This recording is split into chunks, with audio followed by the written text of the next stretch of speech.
So I know we normally don't do like a particular cold open on these things because we really don't want to blue balls and we want to get right into it. But I was at the gas station and not a sponsor, and I found these peanut butter cinnamon roll M&Ms. That sounds so horrible. And so I figured we would just real quick here at the start that we would just we would just try them out. Oh, you're doing this? We just try them out right here. You're doing this. Again, I think you got to get one of each color. Oh no! No, see that won't do it. There you go. All right. Well, there's 3 colors. Oh, there's 3 colors? Oh shit! All right, hold on. Go fish. Here we go. Which one are you missing? I don't know. There's a darker brown. This one. There you go. There you go. Okay. All right. Here we go. We ready? 3, 2, 1. Oh.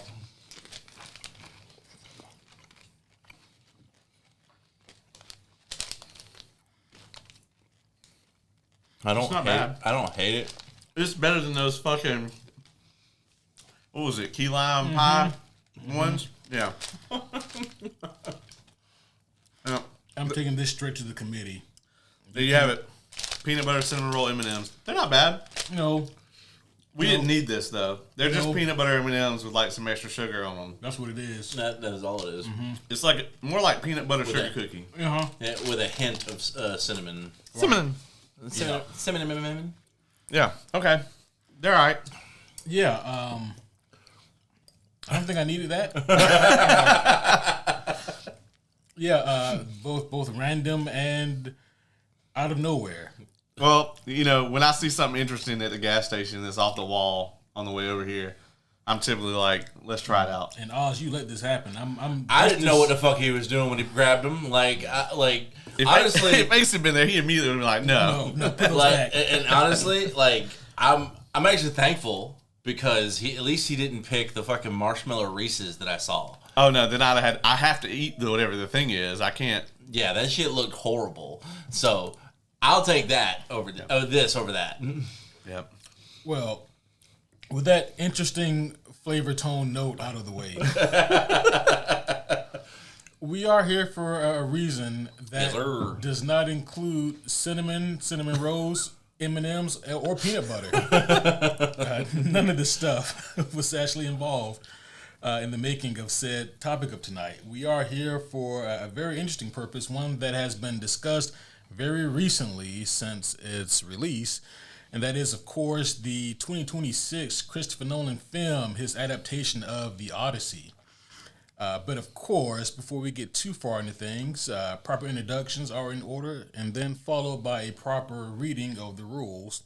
So for those of you who are new or old here, welcome back. This is indeed another very special, epic episode of the Superhero Homies podcast. My name is Quentin, and as always, I am here with, most of the time, he is the world's greatest co-host, except when he makes me eat weird shit on the podcast. I'll take it. The homie Caleb. What's going on, everybody? I am glad to be back here. I am actually wearing some, you could say that it's ultimate drip. Got one of 2 new Spidey shirts I'm rocking today. The homies fresh. Love the drip. I do have another one, but I'm saving it for the review of Brand New Day. If you can find it. Yeah. Well, have you lost it? Maybe. We'll talk about that later. As of this morning, I had lost both of them, and I already found one, so I got like 2 weeks to find the other one. That's true. Is that John Wick inspired? Yes, it is. Very cool. Oh, yeah, I see it now. I dig that. Yeah, I like it. And then the other one, just to give you a little preview, is it's actually a large version of the Spidey logo, but it actually has the Punisher logo melded into the center. Nice. That's gonna be. I love how on this shirt his spider sense is going off like no shit. Yeah. Like, if I was in this position, I would be alarmed too. But of course, for a movie this big, this epic, this nerdy, we needed some extra help with this. So once again, returning is our good friend, our homie, our buddy, the homie Oz returning. Thank you. I don't know how much help I will be, but I have an opinion.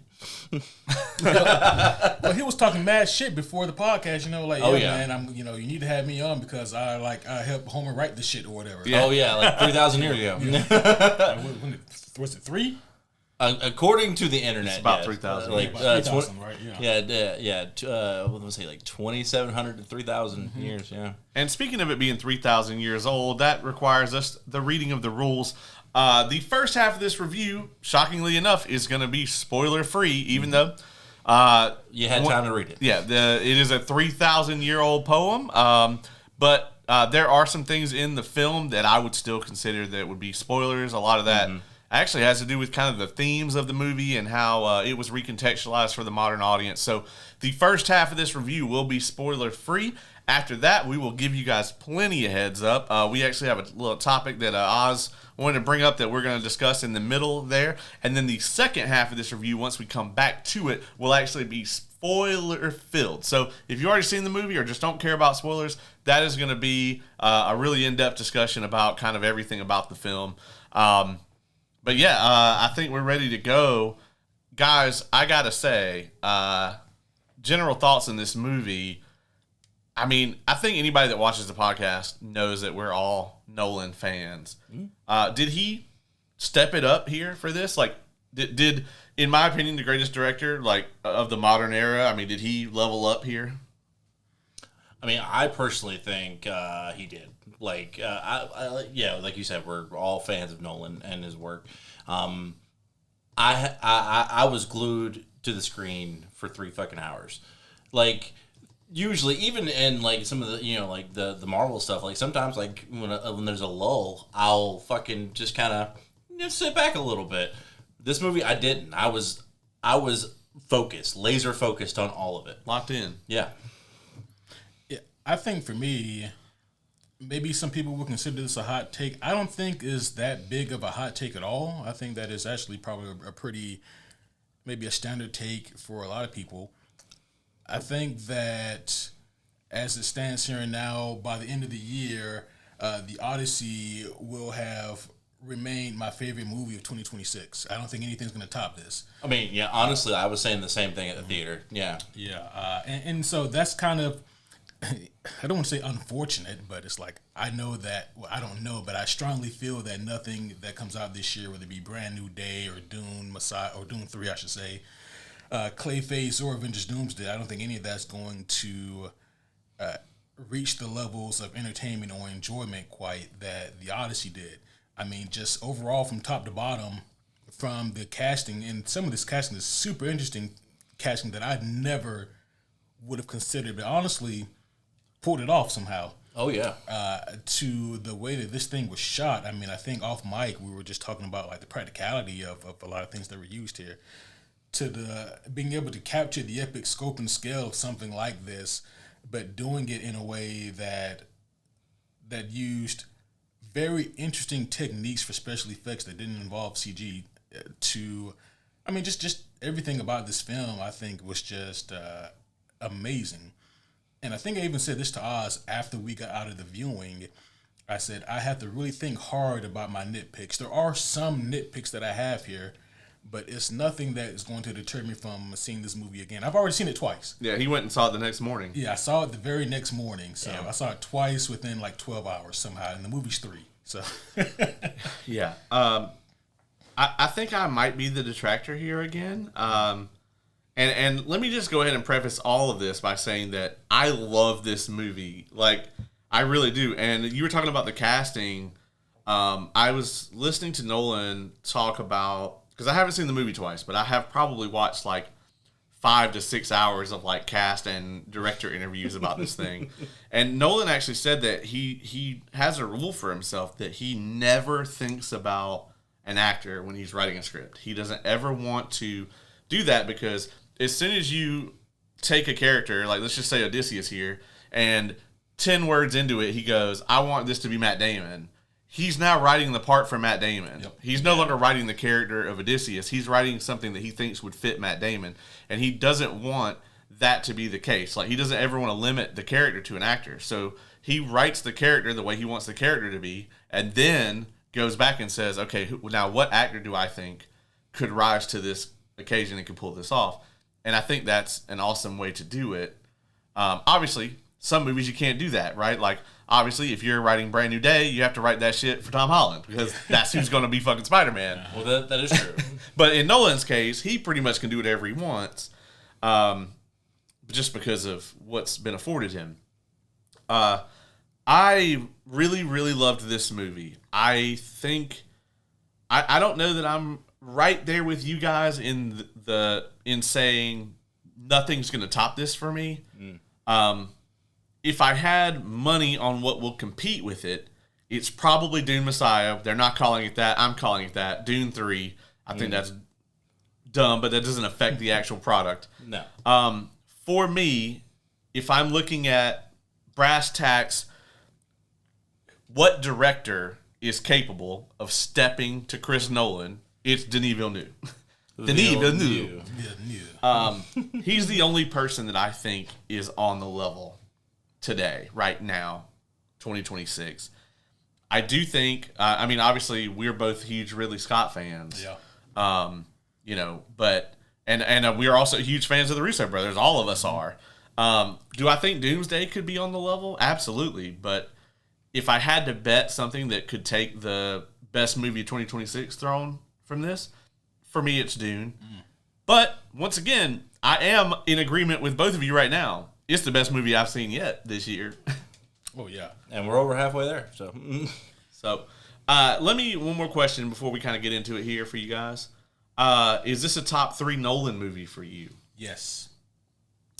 That was immediate. I barely got the last syllable out. I'm like, yeah. Okay. Yeah, so for me, I wouldn't put it there. Yep. It's a top 5, but not a top 3. Like, Damn. To me, it's, you already know I'm gonna say it's not Prestige, right? Like, I don't like it as much as Prestige. I don't think I like it as much as Interstellar, and I don't think I like it as much as Begins. I knew, yeah. I knew what top 3 were gonna be. But you know, would like that the next 3 on that list is definitely Dark Knight, Inception, and this movie, and those could be in any order depending on the day. Right. You know, so like those are all fucking amazing movies. Like, if somebody told me that they gave any one of those 6 movies that's a 10 out of 10 for them, I'm not going to be like, no, fuck you. That, you know what I mean? I'm just going to be like, oh yeah, I mean, all right, I see it. You know, so it's number 2 for me. It's my number 2 Nolan movie. I thought about this. I thought about all the movies that were made by Chris Nolan, and I even thought, okay, if I had to rank them right now, how would it go? And it wound up being number 2. So yeah, if you guys couldn't guess by now, I really thoroughly enjoyed this movie. Is The Dark Knight number 1? Of course. Okay. I mean, it is a masterpiece. Honestly, and you know, I think this took the number 1 spot for me. Mostly because of so I base movies off of how they make me feel. And the fact of the matter is, this movie, a 3-hour fucking long movie, kept me glued the whole fucking time. I was anxious. I was excited the whole time. And none of his other movies did that the whole time. Right. So, yeah, I think this took the number 1 spot for me. See, there's no way I can score films that way, because like the first time I saw Dark Knight Rises, I was glued to it the whole time. You know what I mean? And like, I obviously didn't hear me mention it in that top 6 I just gave. Yeah. And speaking of Dark Knight Rises, that money-wise was Nolan's top movie for opening weekend. Yeah. Actually, overall, but for opening weekend. And it has been unseated. The Odyssey topped it for opening weekend. And it may top it for overall. I mean, it made over $1 billion. So, yeah. I know Nolan he's had at least 2 movies that have made over $1 billion, both Batman. Yeah, Dark Knight. And Dark Knight Rises. I don't think Dark Knight got there until the re-release, though, right? No. Yeah, so. Actually, no, I think Dark Knight got there off its original release. Oh, okay. Yeah. I knew it was close either way. It was. But it was the first superhero movie to do it. Yes. Yep, to crack that $1 billion. And I mean, really, you know, Nolan has given us so many just incredible experiences in the theater. I think we have to talk about the nature of IMAX when it comes to this movie. Also, not a sponsor, but if you would like, we do have the bucket here.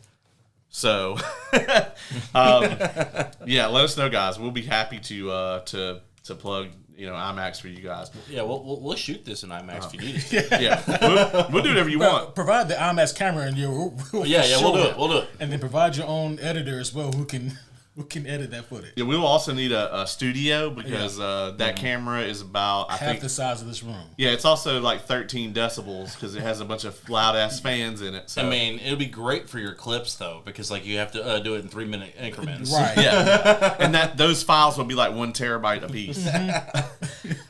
But yeah, I mean, we all saw this like opening night in IMAX basically, and I mean, you know that I am such a technical person when it comes to films.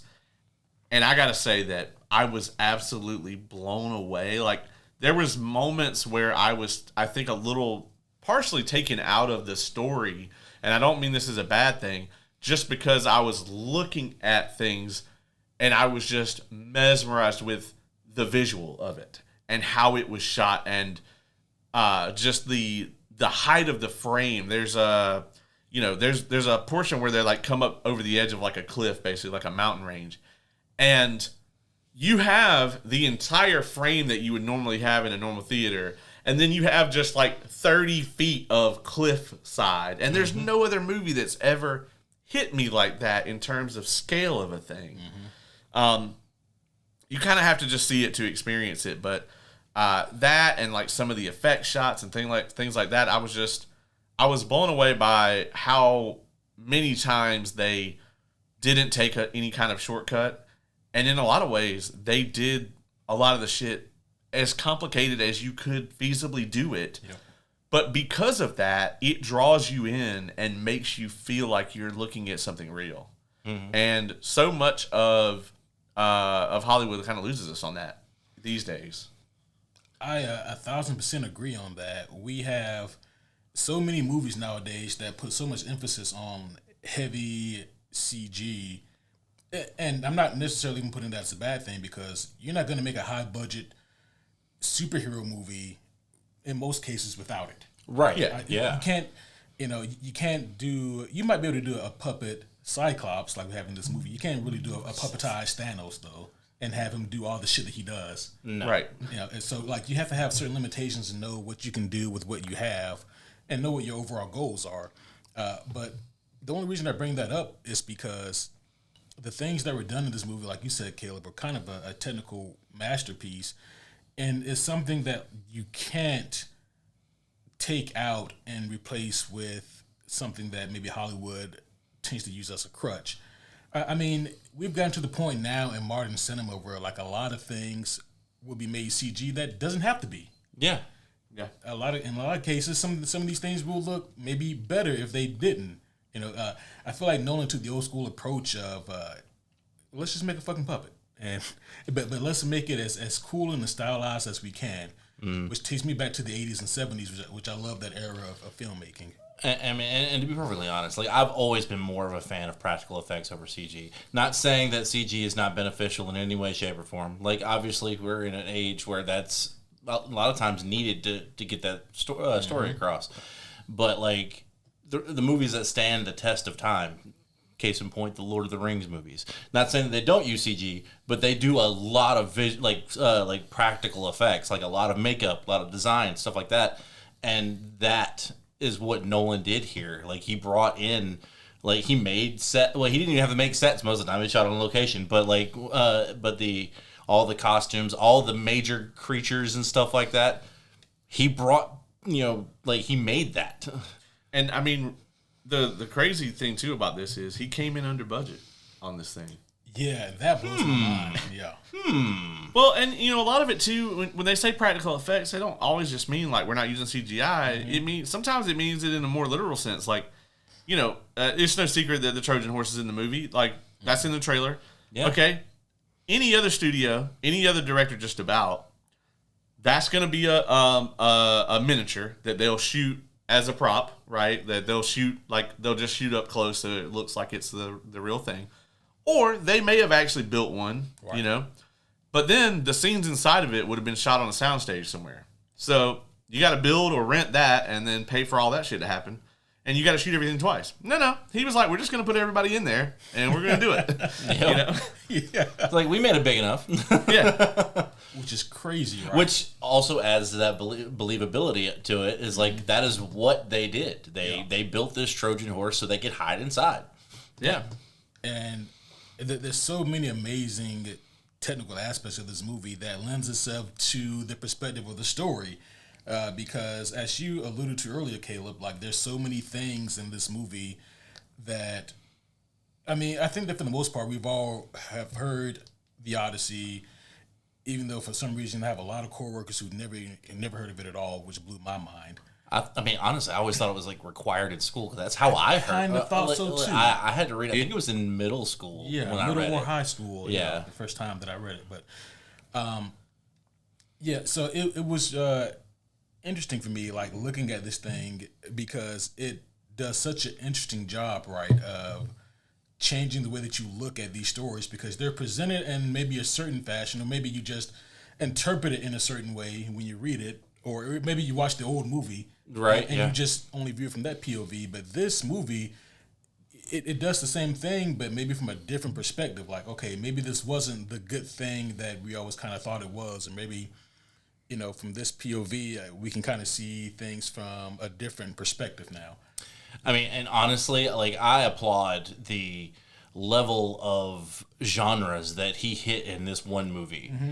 Like, he went from action adventure to almost damn near a spy flick to a straight up monster horror movie. Yeah. And I'm just like, how? How did you capture all this and make it make sense? Right. And like he did it, it was just masterful. And like I said, I was glued. Yeah. I think that, you know, since we're talking about the technical aspects of this, this is a good time for us to talk about the score. Oh God. So we don't have Hans Zimmer here. We have Ludwig Göransson, who actually did a lot of movies. He did Sinners, Black Panther. He actually did a little bit of work on Atlanta. He did Mandalorian Grogu. He also did, obviously, Oppenheimer. A lot of people, you know, have commented on, like, where's Hans Zimmer? He signed on to do all 3 Dune movies, and that's what he's working on. What did you guys think about the score here? Okay, so, you know, after I've seen the movie, my TikTok feed was filled with all kinds of fun little videos, and I actually learned a little bit. Like, everything that Ludwig did was used instruments from that time period. Yeah. Like, and 2 of them he had to make. Yeah. The double flute, I can't remember what it's called, and then a lyre. Like, he had to actually make those to actually use in this score. I know that, like, especially in those high tense moments, that's where it got me the most. Is like you felt it because of the insane buildup that music provided, and I felt it was great. Yeah, especially like you said, Oz, when you consider, I don't want to say the limitations, but in a way that is the word to use, the limitations of his use of instruments and his creativity, right? Like, I think that this score is pretty darn astounding. And for me, it's a mixture of 2 of the 3 categories that we typically place musical scores in on this show. Like, either, you know, one is so overbearing that you can't stand it and it's trying to draw attention unto itself, or option 2, which is the score is so subtle and perfect and lends itself to the movie so well that you don't even notice it. And 3 is you notice it, but it's for all the right reasons, and it's because it's such an amazing use of music to build the atmosphere of the tension. This one for me is both 2 and 3. Like, there's moments where I was like, oh yeah, the score was there, you know, like, but it was so well done that it just kind of helped me to be more immersed in the scene, and I'm really thinking about the fact that I'm hearing, you know, music that lends itself to the movie.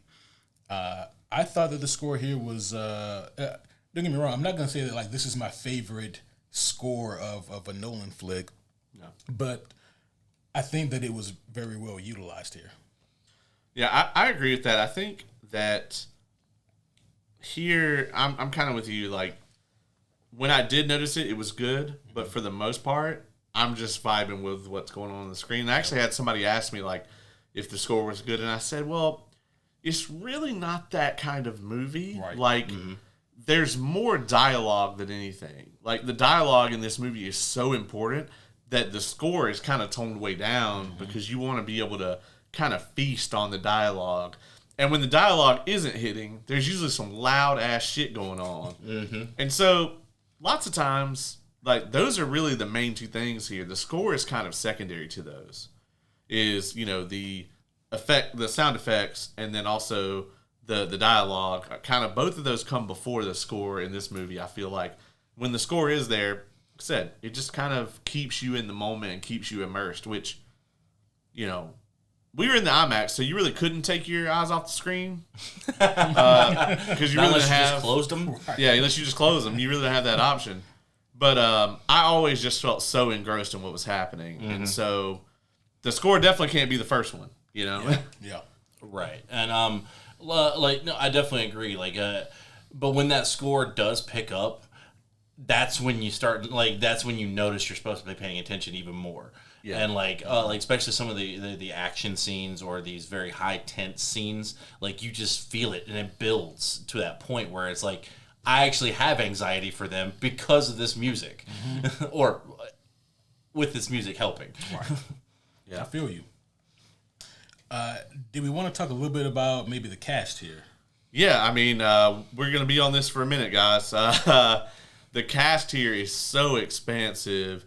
I think we would be remiss if we didn't immediately talk about the lead role here. Matt Damon, millions of dollars and hours have been spent bringing him back from places. And we toured again. Yeah. I was talking to the homie K about this yesterday or the day before, and I was like, you know, it's kind of fucked that, like, Mars is the least shitty place he's been stranded. Right. Yeah. But also, it's give and take, right? Because, like, imagine being stranded on an island with, like, a beautiful woman for 7 years, and it's like, oh, this is awful. Yeah, it's a terrible. Oh, awful. But those 3 years till he got there. Yeah. Yeah, man. I'm counting, like, the initial place that you were stranded at. Oh. You know? Oh, see. Yeah, that's a little different. So, in terms of Matt Damon here, so I thought about this for a while now. I like Matt Damon. I think that he's always been a fine actor. He always delivers. He has a different type of energy than most leading men in Hollywood. Yes. It's more subtle. I was going to say that. I was going to say his energy is more subtle. He works best as like an everyman, and I think that's why he was maybe put or cast in this role. Because just when you look at the character of Odysseus, in so many ways, he's kind of, in some ways, he's kind of the opposite of like Agamemnon, who was like presented as larger than life, presents himself, Darth Vader, very forward facing, damn near very me centric, and then you juxtapose that with Odysseus, and he's just kind of. He doesn't exemplify those same kind of characteristics, but he's more for the group or for the people maybe what's best. Makes his own mistakes, but in different ways. And I think that Matt Damon, he's the kind of actor who can really exemplify those kind of characteristics. Because if you get someone like a Brad Pitt, which would be ironic because, he was in Troy. Yeah. But I just use him as an example because he's the type of actor who is very magnetic. Yeah. You see Brad Pitt and he's always, so damn charismatic. Chewing the screen, yeah. It's why you can't get someone like a Brad Pitt or a Matthew McConaughey or Denzel. You can't get somebody who has that kind of charisma. Right. Because that's not the kind of energy that you really get from Odysseus. No, yeah, like honestly, like even in the when like I said, we read the the original poem, and then also seeing the original movie. Well, I don't know if it's an original movie, but like the one we saw in school. Yeah, like Odysseus was never like this overly charismatic guy. He was a soldier who cared about his people. He had one good idea. One. Hey, some of us don't get that. That's true. That's fair. Yeah. Yeah, I mean, the motherfucker was legendary after it. You know what I mean? Yeah. So now, after you say that, though, I kind of want a Matthew McConaughey cut where he's just like, I wasn't sure if I was trying to get home from Troy or if home was trying to get to Troy to find me. Like, see, I want you to strap me to that mast. I want to hear the siren song. he'd be like his right hand man. It'd be like, listen to him like, what? How long have I been on this island? Or did we never leave it to begin with? God damn. I left True Detective, but True Detective never really left me. Oh, no. He starts trying to explain to her. You see, time is a. She's like, give me the plant. Give me the plant. You ain't getting no more of this lotus. You gotta go. You got a wife and a kid. Get the fuck out. Oh man, I want to talk about this cast, but maybe from a different perspective. Okay. And this is gonna sound so random, and I think I mean for it to. Starting off here, John Leguizamo. Damn. Yeah. Like, don't get me wrong. His voice does always bring me back to like roles like. Don't say Spawn. It does. S to the P to the A to the R. Like, I mean, that's just his voice, though. Yeah. So, like, there was a little bit at the beginning where I was like, oh no.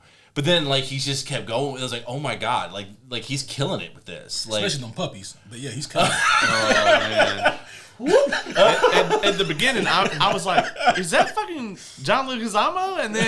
And then I was like, "Dang, he is wrecking this role." Right? Yeah. He really, I mean, I don't even know who was in this. me neither, because so much of the casting discourse, we'll talk about this in a second, is either been, the clearly by the box office irrelevant as fuck opinions on the cast, or it's been kind of around the big, huge blockbuster stars that are in it. Right. Matt Damon, Tom Holland, Zendaya, Anne Hathaway, all of them. So, like, John's just kind of in the middle, and I mean, best supporting actor? I think so. Oh yeah. Because I think acting-wise, it's either him or Anne Hathaway on this. I would even give a nod to Elliot Page. Killed it. Like, Yeah. I mean, Right.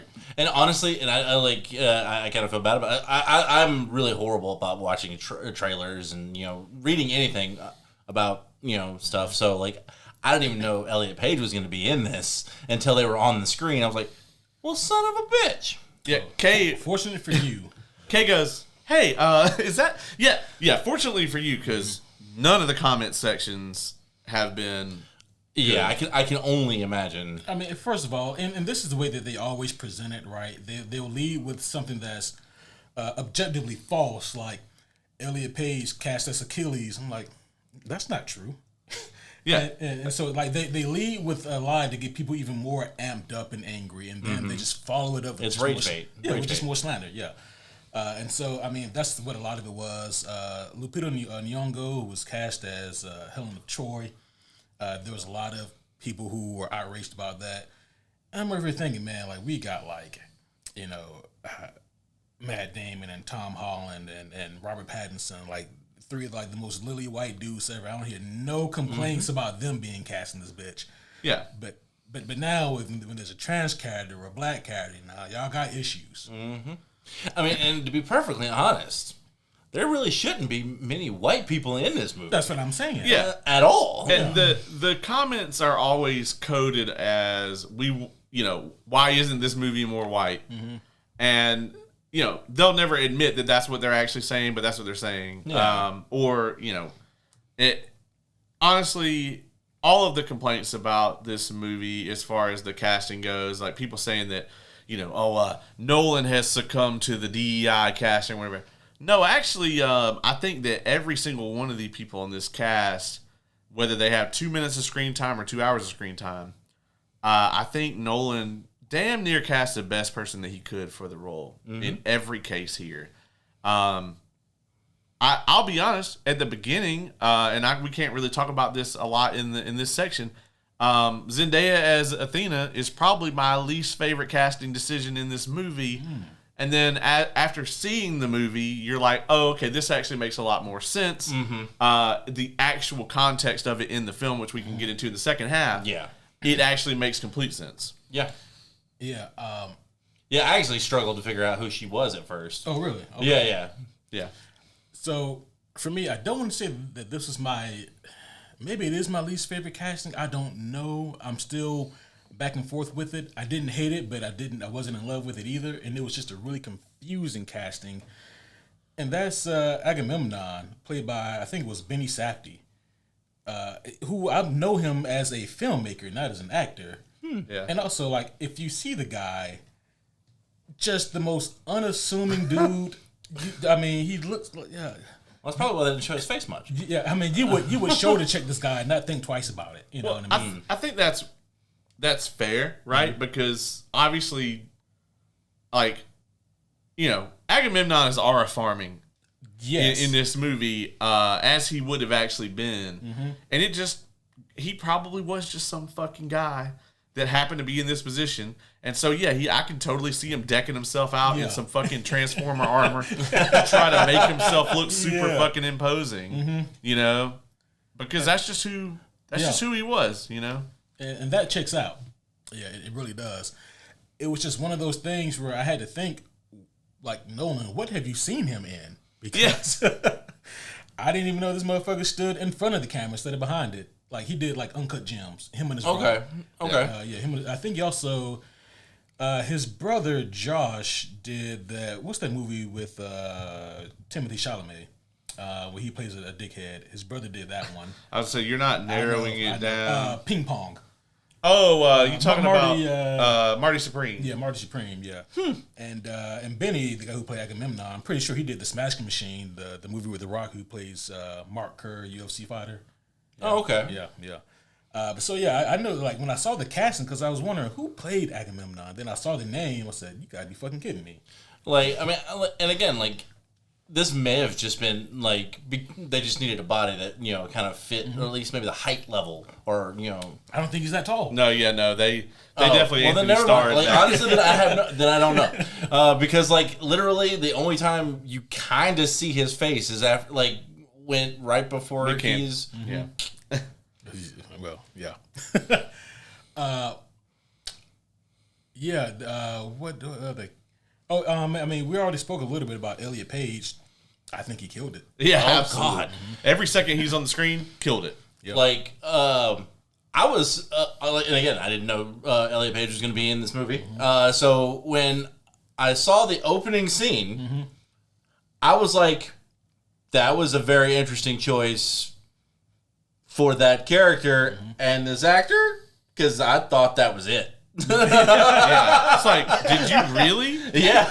And like, okay. Okay. And I gotta say too, the last thing I saw him in, was the last season of Umbrella Academy, which I've always liked their acting, but not in that. I didn't like anything about that, other than that it ended. So I was very pleased in this. I was like, oh yes, I forgot you're actually a tremendous actor, because I definitely didn't get that from the last thing. But that's more the script and the context, and I don't think any of them wanted to be there. By that point, yeah. And we had that in common. I felt it through the screen. I actually don't think I watched the final season of Umbrella Academy. Don't do it. Yeah, you're better off just leaving them off where you were. Honestly, so the first two seasons really had me, and then like the third season was like, it's a drop off, and I'm like, you know what? I don't even care anymore. Yeah, if you didn't like 3, then because 3 is better than 4 every day of the week. Like, there's no contest. Right? Damn. Right. Yeah. But no, I thought that Elliot killed it. Really enjoyed that performance. I have what might be a hot take. I'm sure you guys are about to tell me if it's a hot take or not. Tom Holland wasn't that good. I think he was just okay. That's I'll follow you up with one here. I don't think that's a hot take, and for me, it's partly due to the fact that he was either acting across from Anne Hathaway, who was acting her ass off, Yes. or he was acting across from Robert Pattinson, who was acting his ass off. And who he doesn't really do anything else. Yeah. I mean, other than those movies, but Well, so I'm not saying that I didn't enjoy his performance. He was like, there were moments where it's more just him. Like, obviously when he's doing his training scene, he's definitely got the body motions to pull that off. But it was more of like when it was just him, and I think his name is Mentor, like his mentor. yeah.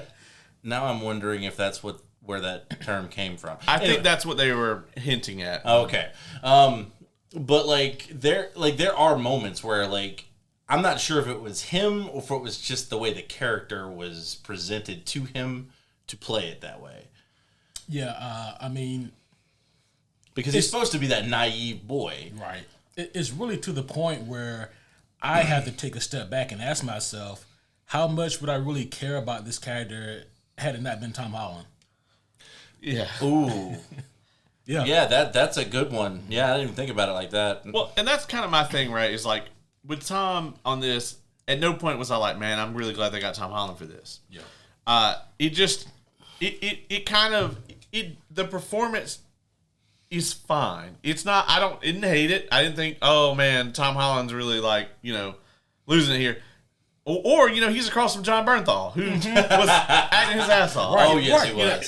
So Fighting every urge to tell me something. yeah. Yeah, I mean, it just maybe that's what it is like that his character is sort of if there's an audience surrogate, it's his character's the audience surrogate. He's in the dark, we're in the dark, we're finding out things together. Okay. Yeah.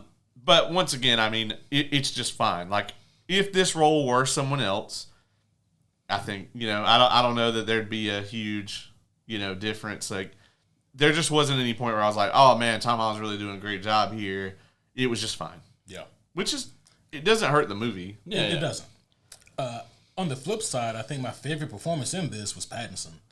He plays such a tremendous chicken shit heel.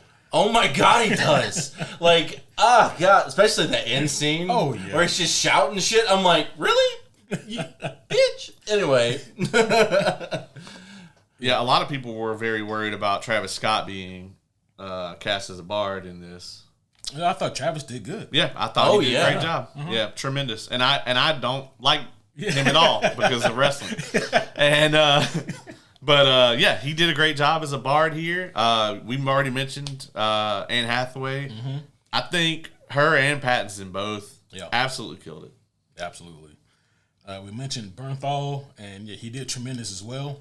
There was a moment, though, during a certain fight scene with Bernthal. Actually, I think it's the only fight scene he's actually in, where I half expected to hear the Punisher growl. The word. Yeah, I was half expecting it, but he never pulled that out. So I was like, okay. I will go ahead and tell the homies this. He does not say, let me tell you something. He doesn't. In the movie.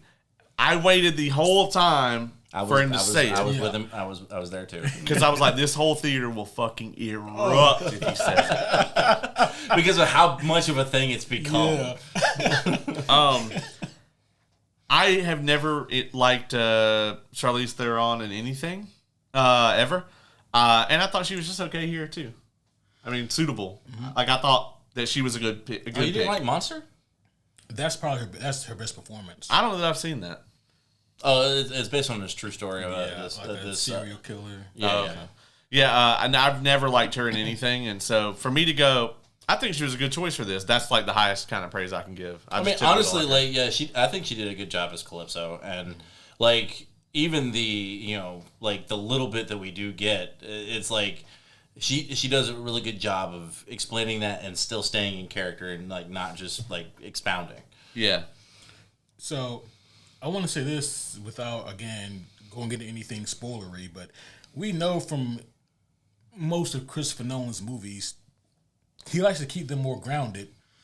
And you wouldn't think that it would be possible to make any kind of grounded version of the Odyssey.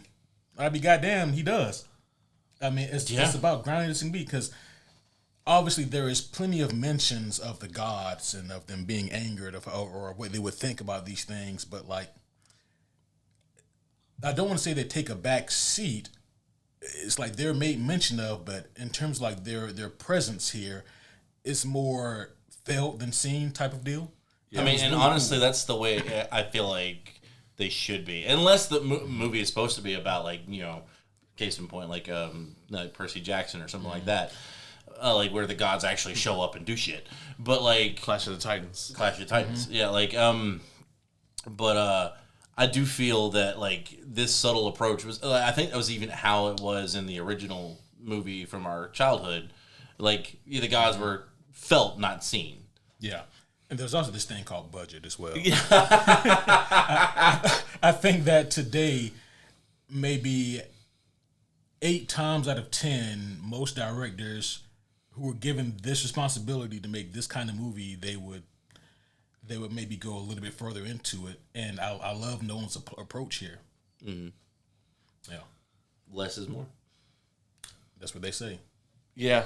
I definitely liked that choice to kind of make this film more grounded, like as grounded as you could, because the reason, without being able to talk about anything specific in this part, the reason that works so well is because when those kind of supernatural things do happen, they feel, you're with the characters.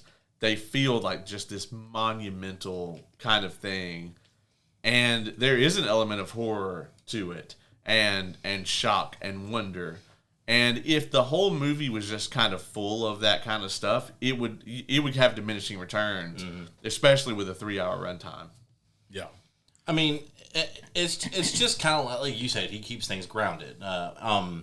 It's just like in real life, we do not actually have. Well, we have. I don't think anyone has ever actually seen a god come down and interact with anyone and done anything to people. I mean, some people can say what they want to. That's your viewpoint on religion. But in a way, it kind of made it more like how it would be now. Yeah. So. Yeah, I'm with you on that. I want to get into something, and this is going to be a very... I have to walk a balance on this one. Not in terms of spoilers, but just in terms of how this topic is approached. This is something that Nolan has vastly improved upon, but I still have to kind of nitpick it. Okay. And that is, if Christopher Nolan has ever had a weak spot, it is his fight scenes. Not his action scenes, his fight scenes. Those have always kind of been his Achilles heel. No, honestly, I'm with him there. Yeah. Well, thank you, potential New World's Greatest co-host. Boo this man! I will not boo. I appreciated that very much. But I think that he stepped it up here. He did. Yeah, I think his fight scenes here were... I do have gripes, but I will get there. Yep. I know what yours are. Do you think they were more epic? You don't get anything for that one. Yeah, see? Yeah.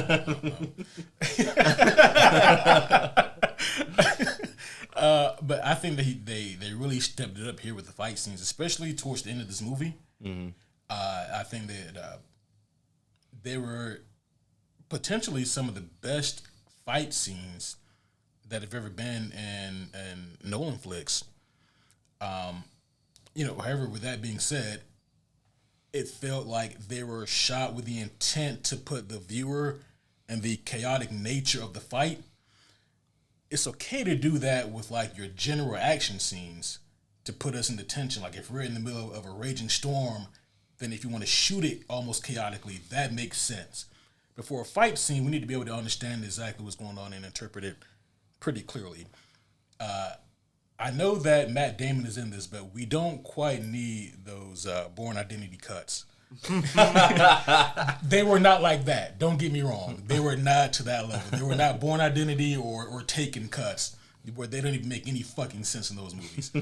But they were still just, and I'm not even asking for fucking Daredevil type choreography or BVS warehouse scene. That's not what I'm asking for. But just maybe something that is a little bit more streamlined. Check out our greatest fight scenes episode we did a few weeks ago. Yes, absolutely. There is one Nolan fight scene on that. There is. Yeah. And that fight scene, Batman versus Bane, the story carries that, but as soon as you look at the nuts and bolts of it, you're like, how did that happen? I was like, he hit him in the nuts? Yeah. You're like, well, he might have. He could have. But the overall action set pieces, I thought, were tremendous. Oh, yeah. So, my gripe, and this is... So, a lot of homies don't know this. You two do. But I am a LARPer, and I also do medieval-style archery.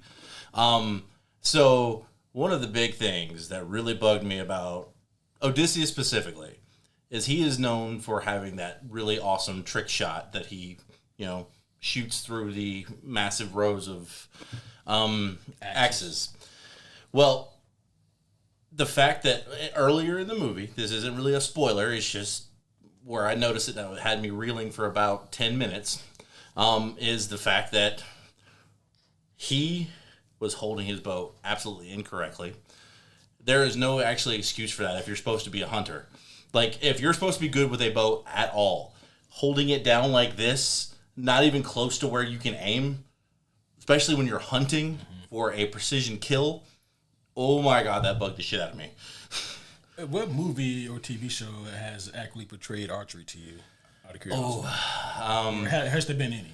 Well, all right. So, like, clearly I know that movie magic, you got to do, like, sword fighting scenes are not very practical and whatsoever. You should never spin in a sword fight, ever. What if it looks cool? That's the thing. That is why rule of cool is a thing. Yeah. However, with this fucking shot, like, that right there is not even rule of cool. That is impractical, not effective, and I don't see how, like, he was supposed to hit anything accurately. I think it's just so they can see the moneymaker. Yeah, I'm very much aware of that, but at the same time, the archer in me was very upset. I did like, the fight scene towards the end where he actually uses the bow, not just to shoot. Oh, yeah. Yeah, that was pretty dope. As far as, like, most of the, action scenes, like, I definitely agree. It felt very chaotic, and, like, you didn't get to see, like, you were meant to be, like, right there. And, like, that's not always good for an overall fight scene. I will say one that I really did enjoy, though, was early in the film with the invasion of Troy. I really enjoyed that scene. Like, the way they did most of the fights in that. So. Oh, yeah. Kid, do you have any thoughts about the action that we get here? Yeah, I mean, I think the Troy stuff, like you said, the Troy stuff stands out so well. And, if you see 1,000 people on the screen, there's 1,000 people on the set. Quite literally, yeah. But yeah, I thought that the Troy stuff captured how absolutely just fraught and chaotic that must have really been had it happened. Because that's kind of one of those things where we don't actually know if this really happened or not. Homer was full of shit. Yeah, I mean... Well, honestly, Homer didn't write this. That part. Yeah. Oh, yeah. No, like... Homer didn't really write anything, though, did he? Well, no, technically... We actually don't even know if Homer was one person. Yeah, that's fair. But ultimately, the Odyssey, and I can't remember the other one. Iliad. Actually don't cover the Battle of Troy. So, like, this is all speculation of people talking in those two books of, like, when...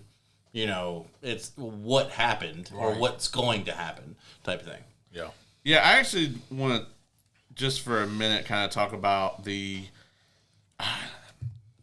sort of fervor that has popped up for the 2004 Troy movie by Wolfgang Peterson as of late. There's been a lot of detractors online, and I just assume that most of them have not seen this fucking movie. That have been like, like a side-by-side shot of, like, the Troy movie and then a shot from, like, one of the trailers for Odyssey. And I'm just like, first of all, none of this is historical. Right. It is all fiction. It is all myth. Like, it is mythological fiction at best. Yeah. Number one. Number two, if you are striving for something to be accurate to the time period, the Troy movie from '04 is about the worst fucking thing that you could possibly get. First off, Achilles wasn't even there at the end, like the end of that fight. Mm-hmm. Rumors that, like, honestly, there's rumors that he never existed. Oh yeah, probably not. I mean, he was supposed to be like half god or whatever. Yeah, he's a demigod. In the story, it was not his cousin that got killed and made him all turbo pissed. It was his lover. Yep. But they didn't decide to put that in the movie. Mm-hmm. That's some straight people DEI right there. If you want to get real fucking technical with it. Yep. Yeah, there's just a ton of things that they like just got wrong about the whole movie. Mm-hmm. And like the one thing that I really love that both films do, both Troy and the Odyssey, I really love that both of them kind of, I don't want to say diminish, but they kind of remove the whole Helen of Troy myth from the cause of the war. Mm-hmm. Like she's present in both, but it's clear in both of them that like that's not the real cause of the war. It's the scapegoat. It's the excuse. It just gave Agamemnon a reason to go and do this shit. Like he wanted Troy. That's like it. 9/11. You know. Damn. He wanted Troy, and for what they had, for whatever reason, and because he's a fucking warmonger, and that was just the excuse, you know. Yeah. So in both movies, I love that they kind of look into like that aspect of it. I thought that was great. I was talking to the homie Oz earlier about this, and I don't think a lot of people understand or realize that Nolan was originally going to make the '04 Troy movie. That was going to be his baby. Yeah. I didn't even know that. Yeah. It would have been dope as hell. Yeah, it would have been pretty damn cool. We probably wouldn't have got Batman Begins. We certainly wouldn't have, because Wolfgang Peterson was attached to do that Batman versus Superman that we were supposed to get back then. When that fell through, they instead took Troy back from Nolan and gave it back to Wolfgang. I'll be honest, that's proof we're not in the darkest timeline, because I don't think I would have liked how that would have turned out. Not saying I wanted that whatsoever. However, I did bring up a point of like, if Nolan did do Troy and he's like, we wouldn't have got that trilogy. It was like, well, would we have gotten a trilogy for Troy? Like a Troy, Iliad, Odyssey? Yeah. I mean, I love that '04 movie, especially the director's cut is really, really good. I actually never watched the director's cut. I just watched the straight from the theater. It's like 45 more minutes. And it feels shorter. Like it's one of those director's cuts where it's like it feels better with the longer cut. I need to watch that then. For sure. It's a great movie. And like, would I have loved a sequel with Sean Bean as Odysseus, them doing the Odyssey, like bring the same Wolfgang and all that back? Fuck yeah, I would have loved that. The cast in that movie was dope as hell too. Like in '04, that was a who's who cast. Right. So I don't feel like there's this need to compare the two things. They're both takes on mostly mythological fiction. And see, that also brings up another point about one of the things we talked about earlier about people, being up in arms about, people of color and LGBTQ representation in this. It was literally written as fiction. Mythical fiction. Hundreds of years after the time period as well. Exactly. So, who's to say that they didn't have that those characters be that color? We don't know. It'd be like the sexuality or It would be like saying that every Batman movie needs to take place in the 1930s, because that's when Batman was invented. Exactly. Yeah. I mean, speaking of that, we can talk about people being upset about the use of vernacular in this movie. I think, or the use of accents or lack thereof. I think that those are also cop-outs. I will say that when I first heard the dialogue in the trailer, I didn't love it, but the cadence of it and how it's done in the film, the dialogue never took me out of it in the movie, because they all speak it at this very interesting cadence that kind of tells you that it's something else. It's not just layman talk. Yeah. I don't really know how to explain that without you going to see the movie. That's as close as I can get it. I mean, I get it though. Yeah. Yeah. Well, it's kind of like this, right? As a former Bible nerd, like I have like this really interesting viewpoint about people's perspective on that as well, and about like a lot of people think that people in the Bible spoke with the these and thous and whatnot, but they didn't. But when it was finally translated into English, that is the way that the people spoke then. Yep. Mm-hmm. That's not the way that people spoke back in Egypt or Jerusalem. Or like that's not. They didn't even speak that same fucking language. I mean, it's also just kind of like trying to read a Shakespeare play. Like it is definitely written in a more rhythmic and almost poem-like dialogue, and like you kind of had to learn how to read that and understand it. It's the same thing with religious texts. Well, yeah, and like the thing about religious texts is that people, like all these different manuscripts and whatnot, they were all brought together and I mean, the word Bible is literally Latin for a collection of books. And like, so all these manuscripts were brought together about 380 years after the death of Christ, and then they were compiled and made into, like what we have now as the Holy Bible. And then, The omnibus. the omnibus. I'm just gonna wait for the Omni. God damn it! I'm just gonna wait for the Omni to jump. It's got better art. Yeah, better artwork. Better mapping, and Constantine, he decided to take some shit out. I don't like that. I'm a sun god, Yeah. We'll put this in here instead, Anyway, not to go down that rabbit hole, but the point I'm getting at is that the vernacular that was used in the Bible that we all know, even if you go by the original King James translation, that's not the way that people spoke, actually. Yeah. And it's kind of the same thing with people's interpretation of like the Odyssey, for example. People watch this who watch the trailer and dismiss it. They want the these and thous in the Old English because for some reason that's what they expect the characters to sound like. Well, and to be perfectly honest, like I can't remember where I saw this, but I think it was like some sort of comedian, and he was talking about how like when someone creates a movie and they put in a cast of English actors, like it's all British. Mm-hmm. It's people digest that way easier than this guy was an Indian comedian, and he was talking about how it's like if someone delivered their lines with an Indian accent, it would not hit the same.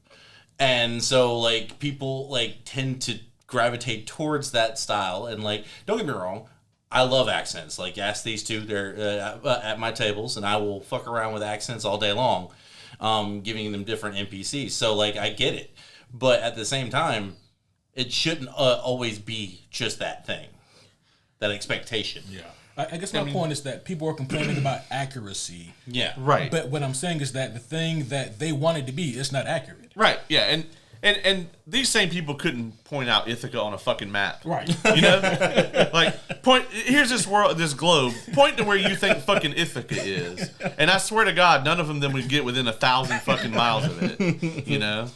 Yeah. They don't know. Yeah. I mean, and also, and this goes back to the existence of the gods in this movie is like a lot of things like from that time, the time period that this is supposedly comes from, is that people created these stories to help them understand all the things that were happening to them.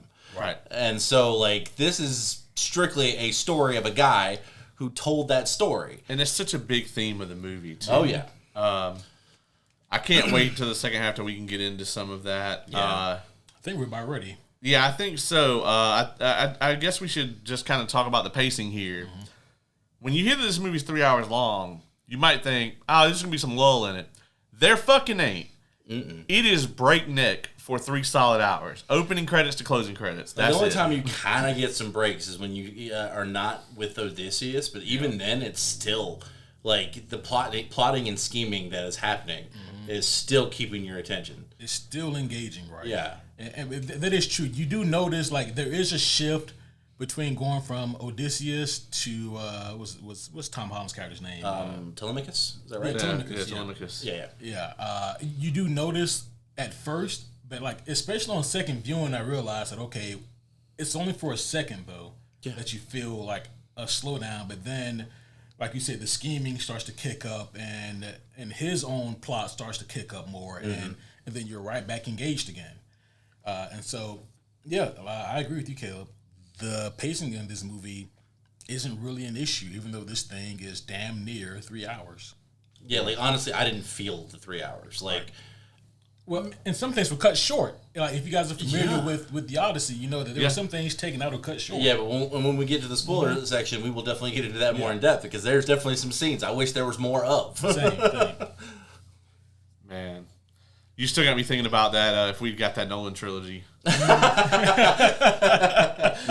mean, honestly, like, who knows? Maybe this could be his kickoff. Like, who knows? Jason and the Argonauts. Yeah, that would be a hell of a trade-off, man. Trading off the Dark Knight trilogy for what would you call this trilogy? The ancient Greek trilogy. I don't know. The Greek tragedy trilogy. The tragedy trilogy. The Odysseus trilogy. Yeah. Odyssey truly, yeah. Anywho, I think we reached that point now where we're ready to. Yeah, we'll score it, and then we'll fuck about, and then we'll get into the other section. This is the longest spoiler-free we've done on a film in a long-ass time. Right. This is one of the longest films we reviewed. That's true. Yeah, we could probably sit here and go for another hour if we really wanted to. Yeah. It's like, there's a lot. There's a lot. Yeah. Well, I think our guest of honor goes first. Yep. Okay. So some of my gripes were honestly purely, my own personal hang-ups on certain techniques being used, especially around a bow. But everything else, like action-wise, the tone, the complete shifts of like genre and mid-movie, the score, I'm gonna go 9.5. And honestly, like, I might even argue 9.6. Like, it's up there. Yeah. Very nice. I absolutely adore this movie. I think that it's going to be hard to top this movie for me for a while. I do occasionally watch movies in the theater back to back multiple times. Back to back. Back to back. But I don't think I've ever watched a movie the same time that has this kind of runtime, like within a 12-hour span. You pulled that in game that I pulled. Yeah. And it was just tremendous both times. I could go on and on about other things I love about this movie, but it would just make it more condensed if I say my only real true gripes were some of the performances were just not as great as the others, but goddamn, the great performances were so elevated that you can't look away from it. And then the action scenes were absolutely peak, and the fight scenes were just good. And and that, if that's the worst thing that I have to say about a movie, then goddamn, like, what am I really? I'm just looking for things to gripe about at that point. Yeah. I think that the Odyssey, it lives up to its tale of being an epic. Thankfully, the word epic has been something that has kind of died down in American vernacular over the past decade. But this, and movie, honestly, arguably, this is the first epic. Yeah. Oh, it is. Yeah, this is what defined epic. The word epic is a reference to this. Yeah. Yeah. And this movie lives up to that reputation. I'm going to give the Odyssey a 9.7 out of 10. Very nice. Very nice. I to just in line with what you guys have already said, I love this movie. You got to go see it. Do I think it's a theater experience? Yes. I do think that it will not lose some in translation, but I definitely think that this is a must-see movie on the biggest screen you can watch it on. As Nolan intended. Yeah, if you ain't got an IMAX near you, go to the biggest screen that you can watch it on. Mm-hmm. Do not wait for this to hit streaming. Number one, it's going to take forever. Number two, it's just not going to be the same at your house. I don't care if you got a 100-inch TV on your wall. It's just not going to be the same. I don't care what kind of setup you have.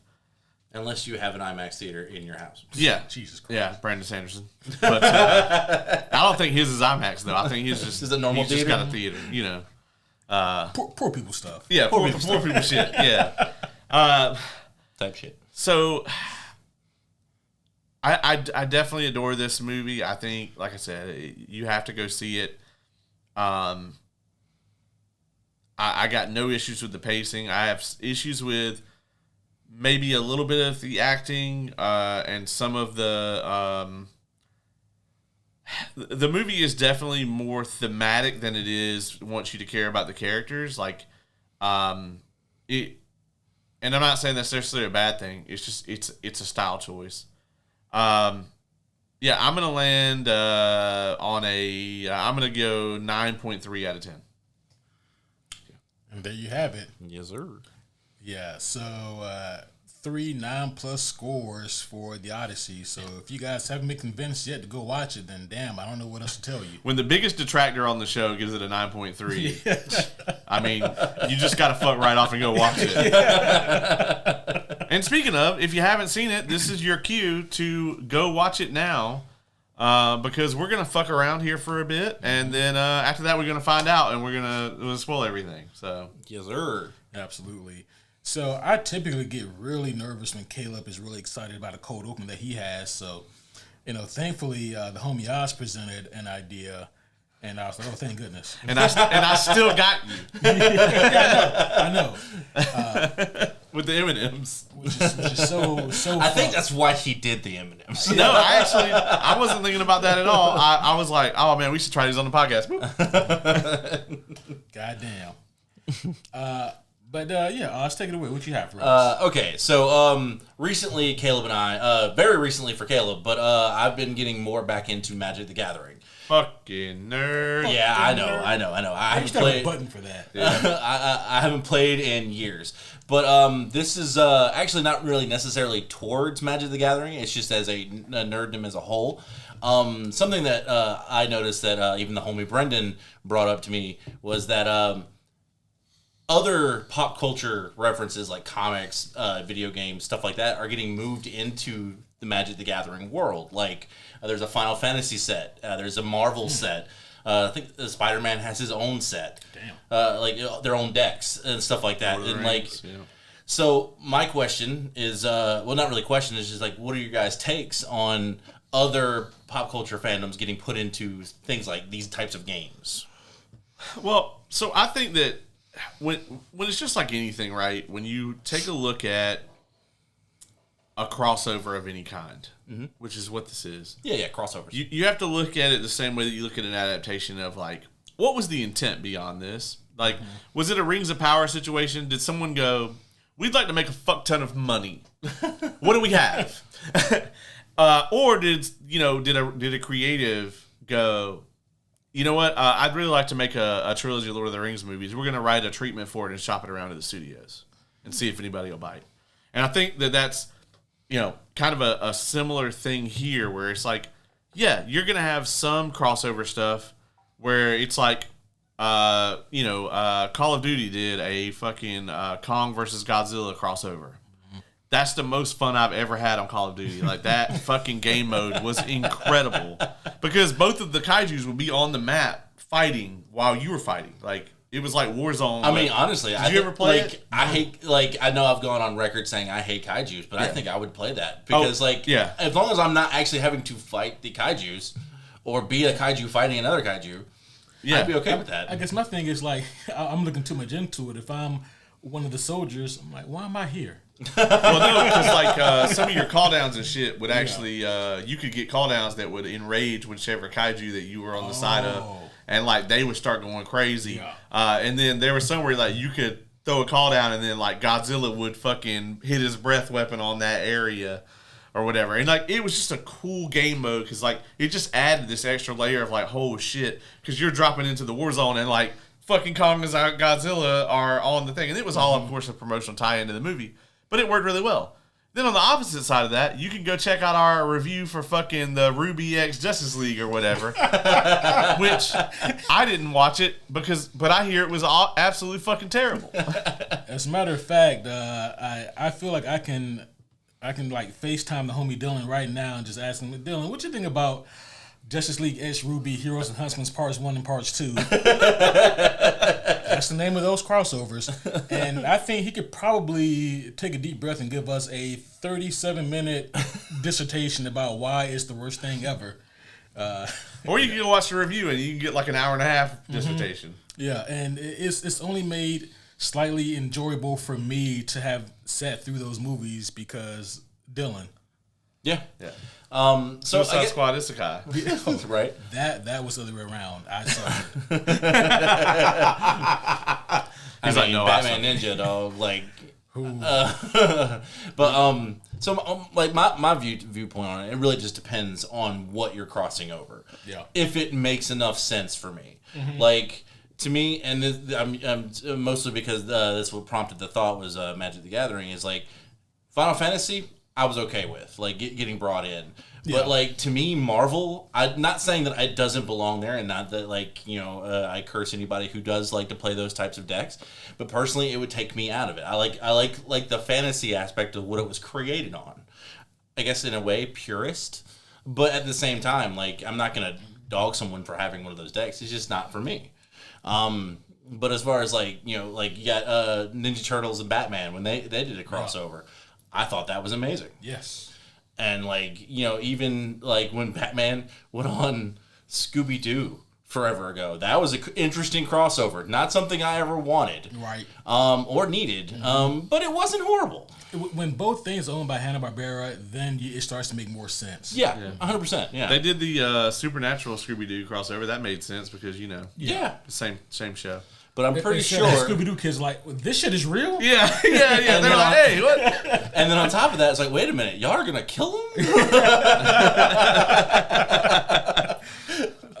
We just pull off the mask. Yeah. I thought that was a very interesting topic, and honestly, most of it did actually come from Brendan, and it made me start thinking about it more, and I was like, you know what, that would be a great cold open. So, or well, in this case, a intermission spoiler intermission. Yeah. So I guess with that being said, it would also be fun to take just maybe a couple minutes to let's talk about everyone's top 5 favorite Nolan films. Ooh. Okay.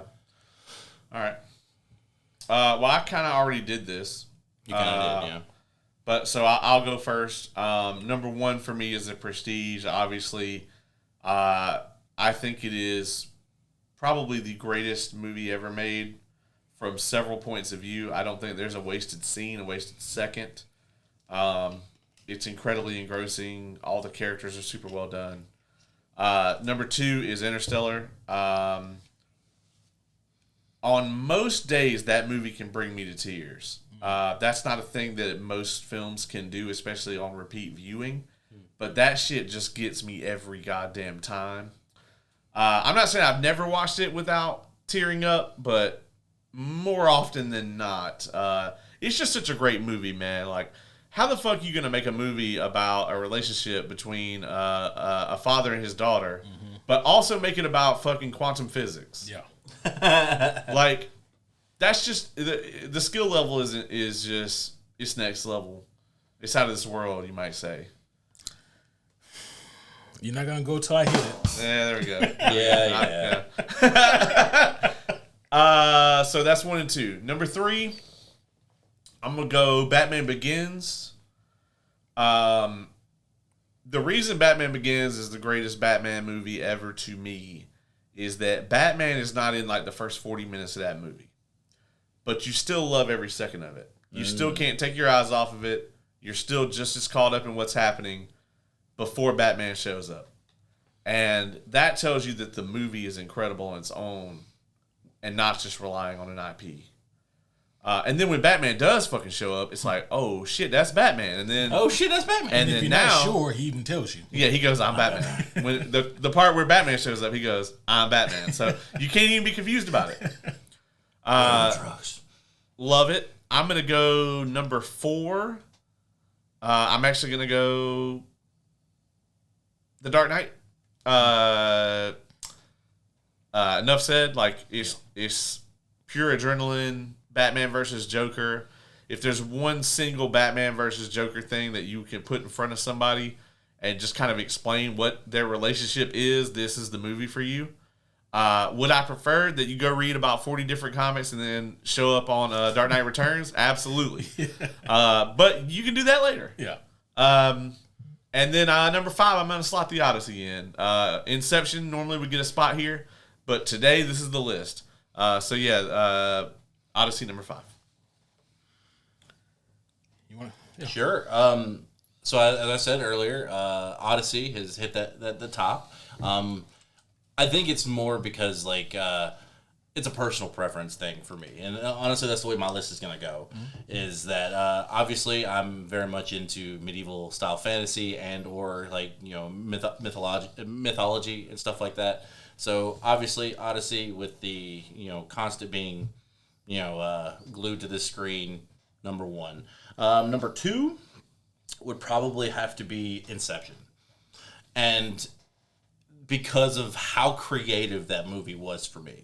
Like just seeing the diving into the the dreams and being able to mold it and stuff like that. That was insane to me. So that's number two. Number three will be Dark Knight. Like iconic, no real need to actually go into that. Like we know. Yeah. Yeah.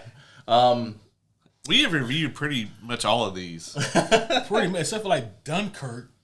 Yeah, and we haven't done Prestige either. Which I actually still need to watch, so I can't. And Oppenheimer. Like, I missed the train on that one. Oh, that's right. Fuck. Yeah, because I wasn't with you guys. Yeah, yeah. I hadn't seen it. No, Brendan was with you guys on that one. Me and Ace watched Dunkirk on my couch one time, and I've never seen it again. Same. Oh, man. That's the one time I saw it. Yeah. So, where am I at? 4 now? Yep. Batman Begins. Like Caleb said, just a great fucking movie, and the fact that it kick-started this whole trilogy was just astronomical, and also it gave us a villain we hadn't seen on the big screen at that time. Getting Scarecrow was just... And Ra's al Ghul. And Ra's. Yeah, I thought you were talking about Ra's. And I'm you're sorry, like, Scarecrow. I was like, well, no, that's honestly, I like the more... don't get me wrong, the big bads are awesome, but, I like the smaller guys, the ones... That's why Clayface is probably still one of my favorite villains of all time, is because he's not this fucking, Lex Luthor level fucking jackass, He's just Clayface. Batman animated series did a Scarecrow fight that was kind of on the level with the Mysterio Spider-Man fight. Yeah. And it was awesome. And ever since I saw that Mysterio and Spider-Man fight, I was like, I would love to see a Scarecrow version of this. Right. But I also would like to see what Batman is doing in real time while it's happening. Yeah. Right? He's tripping balls. He's beating the shit out of random civilians. And number 5 will have to be Prestige. Oh, yeah. The total mindfuck of that, and also I just I've always liked that setting. What was it 18? It's like Victorian era, right? Yeah, Victorians. I like steampunk. I like Gothic style films. Frankenstein, especially that new one that just came out. Always been on that list of good time periods for me. So definitely Prestige is number 5 for me. Yeah, one thing that's been a common through line is Christopher Nolan just has an extreme eye for talent, and it's almost not fair to say that when you just get the best people. But just thinking about Prestige, getting both Hugh Jackman and Christian Bale in their prime. Yes, I mean, good grief. I mean, I want to say, and this I might be remembering this wrong, but while I'd heard of Christian Bale before, until the Batman Begins, I did not know Christian Bale. Yeah. So that I heard of the name, but I didn't know what he did. So you haven't seen The Machinist or at the time it would have been American Psycho. I went back later to watch American Psycho. That's a fucked up movie. All kinds of crazy shit in that. But I never watched any of his earlier works until that movie. All right, well, really quick for me, the top 5 would be, as I already discussed, number 1 is The Dark Knight. No more need to be said. Number 2, the Odyssey. I just feel like everything is just so kicked up. Christopher Nolan, he can't help but to make something amazing, but he just, I don't know how he did it, but he somehow, I'm convinced he found a real goddamn Cyclops. And that wasn't no damn puppet. Yeah. and paid his ugly ass in sheep, and the Cyclops said, bet. And everybody just signed NDAs. They had the sheep signing. Yeah. Number 3, I am going to go with The Prestige. I think that, don't get me wrong, this isn't a low budget movie by any stretch, but if you look at Nolan's filmography at that time, they liked them, but they were, like, okay, we're giving you this because of what you did with Batman, like, good job, and so we'll let you, take it away with this. And he just blew everybody away with that movie. I mean, what a goddamn story he's telling with an amazing cast. That's number 3. Number 4, I'm gonna go Interstellar. This is kind of like the movie that just blows your mind away. Like, it's just so goddamn. It's very good. Yeah, I mean it. For me, I think that multiple viewings of Interstellar is necessary. In the theater, too. Yeah, in theater. Goddamn, please watch it in theater. It's not going to be... It's kind of like the Odyssey, where it won't be the same if you watch it, especially for the first time in your And maybe home. that's why it's not even... It's my number 6, but that's probably why it's so low for me, is because I never saw it in theaters. I only ever saw it at home. Yeah, it's one of those movies, if you haven't seen it in theaters, you haven't seen it. Yeah. Oh, damn. It kind of is. And then number 5, this was a real back and forth battle here, but I got to put Batman Begins here. And a lot of it does have to do with my superhero bias, but I do think that this does tie with being the best superhero origin movie ever. It ties with Iron Man 1 for me in terms of best superhero origin. Yeah. Mm-hmm. I mean, please name a better superhero origin movie than Iron Man 1 or Batman Begins. Green Lantern. No, I'm kidding. But my number 6 would have been Inception. Mm-hmm. Yeah, and that's kind of where I'm at too. Is like, Inception's not on my list, but it's an easy number 6. Mm-hmm. And that's not to say that he doesn't have other great movies. Like, I liked Oppenheimer. I've seen it twice. I don't know if I'll watch it again anytime soon. I might watch it again 5-6 years, maybe one day. I'll just or whenever I decide to watch it. Yeah, I'll be like, oh man, you know what? You got 3 hours. All right, man. Because I'm gonna tell you, that movie's 3 hours. And you're gonna feel that it's 3 hours. And it's not that it's bad. It's just that it's one of those slow builds. It's about nuclear physics. Like, occasionally Florence Pugh is gonna show up naked and explain nuclear physics to you, and you'll go, "Oh, I would have got it before now." And then that's all you got.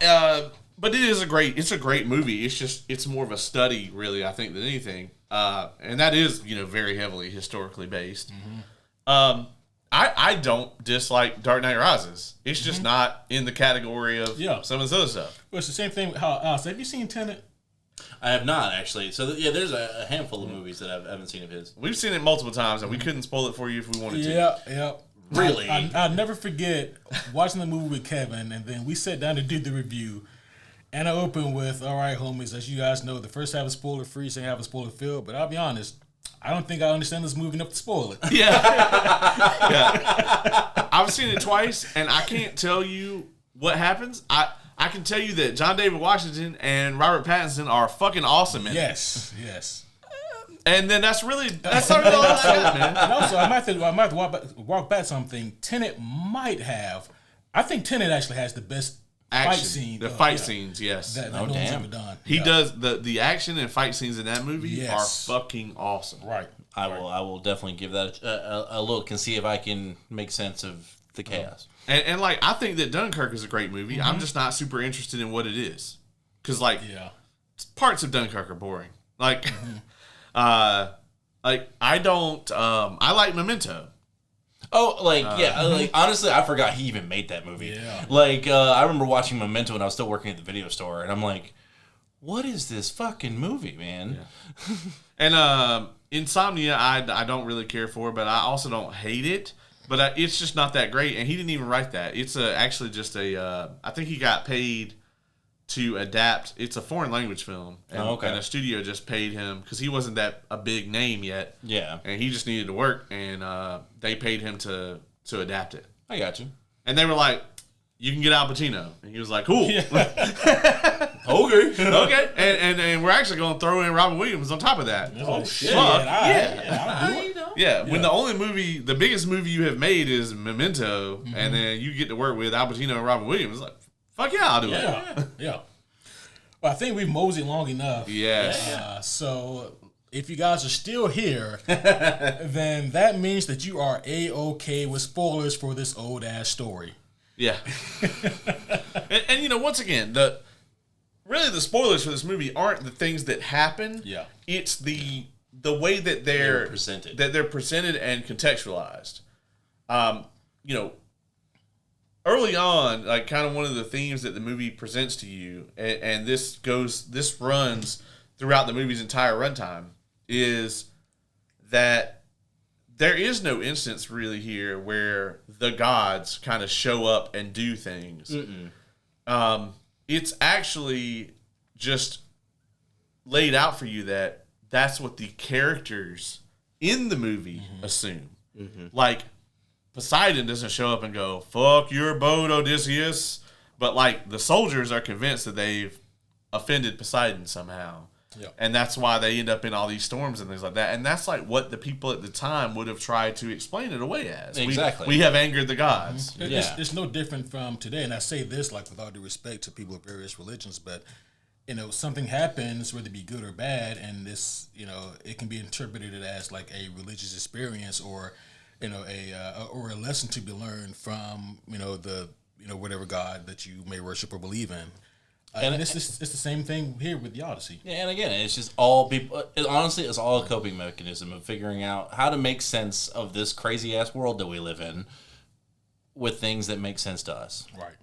Yeah, I mean, it's no different than today. Where like, let's just say that you almost drowned, okay, and then like you make it out, and somebody's like, "Oh man, God was really looking out for you today."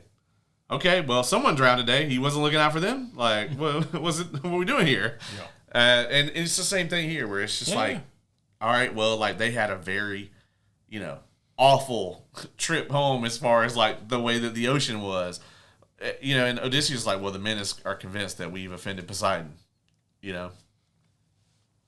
Pretty much, and then like on the flip side, with like whether it be like today's modern religion or even like those guys back then, I'm like, shit, maybe, yeah, maybe. Fucking maybe. Maybe you did, dog. I don't know. I don't have all the answers. Yeah. It's like power of belief, man. Yeah. It's like strong as hell. It's like you guys are actually the ones saying you have all the answers. I'm actually just admitting that I don't have them. Yeah.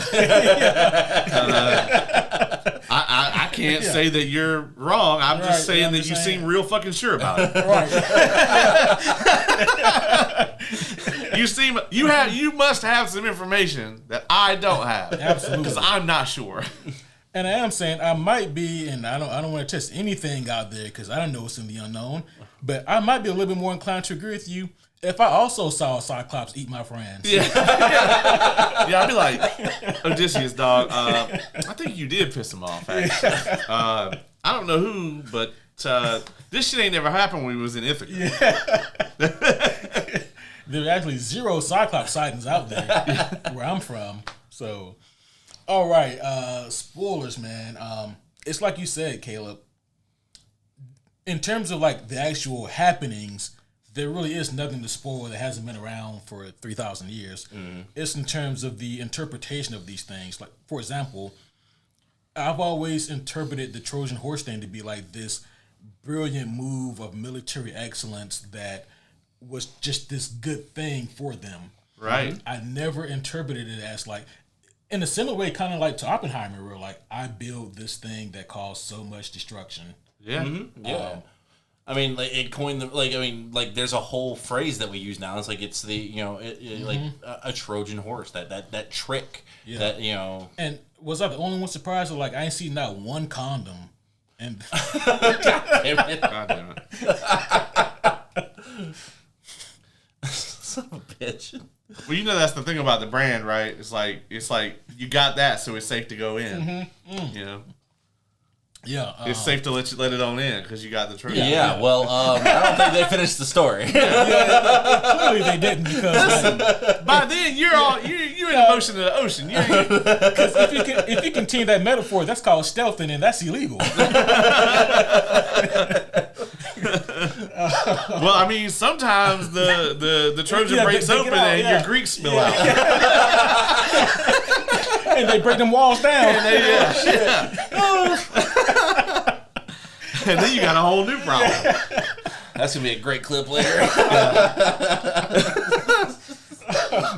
But to reel us back in, there's so many great themes in this. Like, we talk about Zendaya a little bit more here. Like, throughout the story, we're given from Odysseus' view that Athena is visiting him.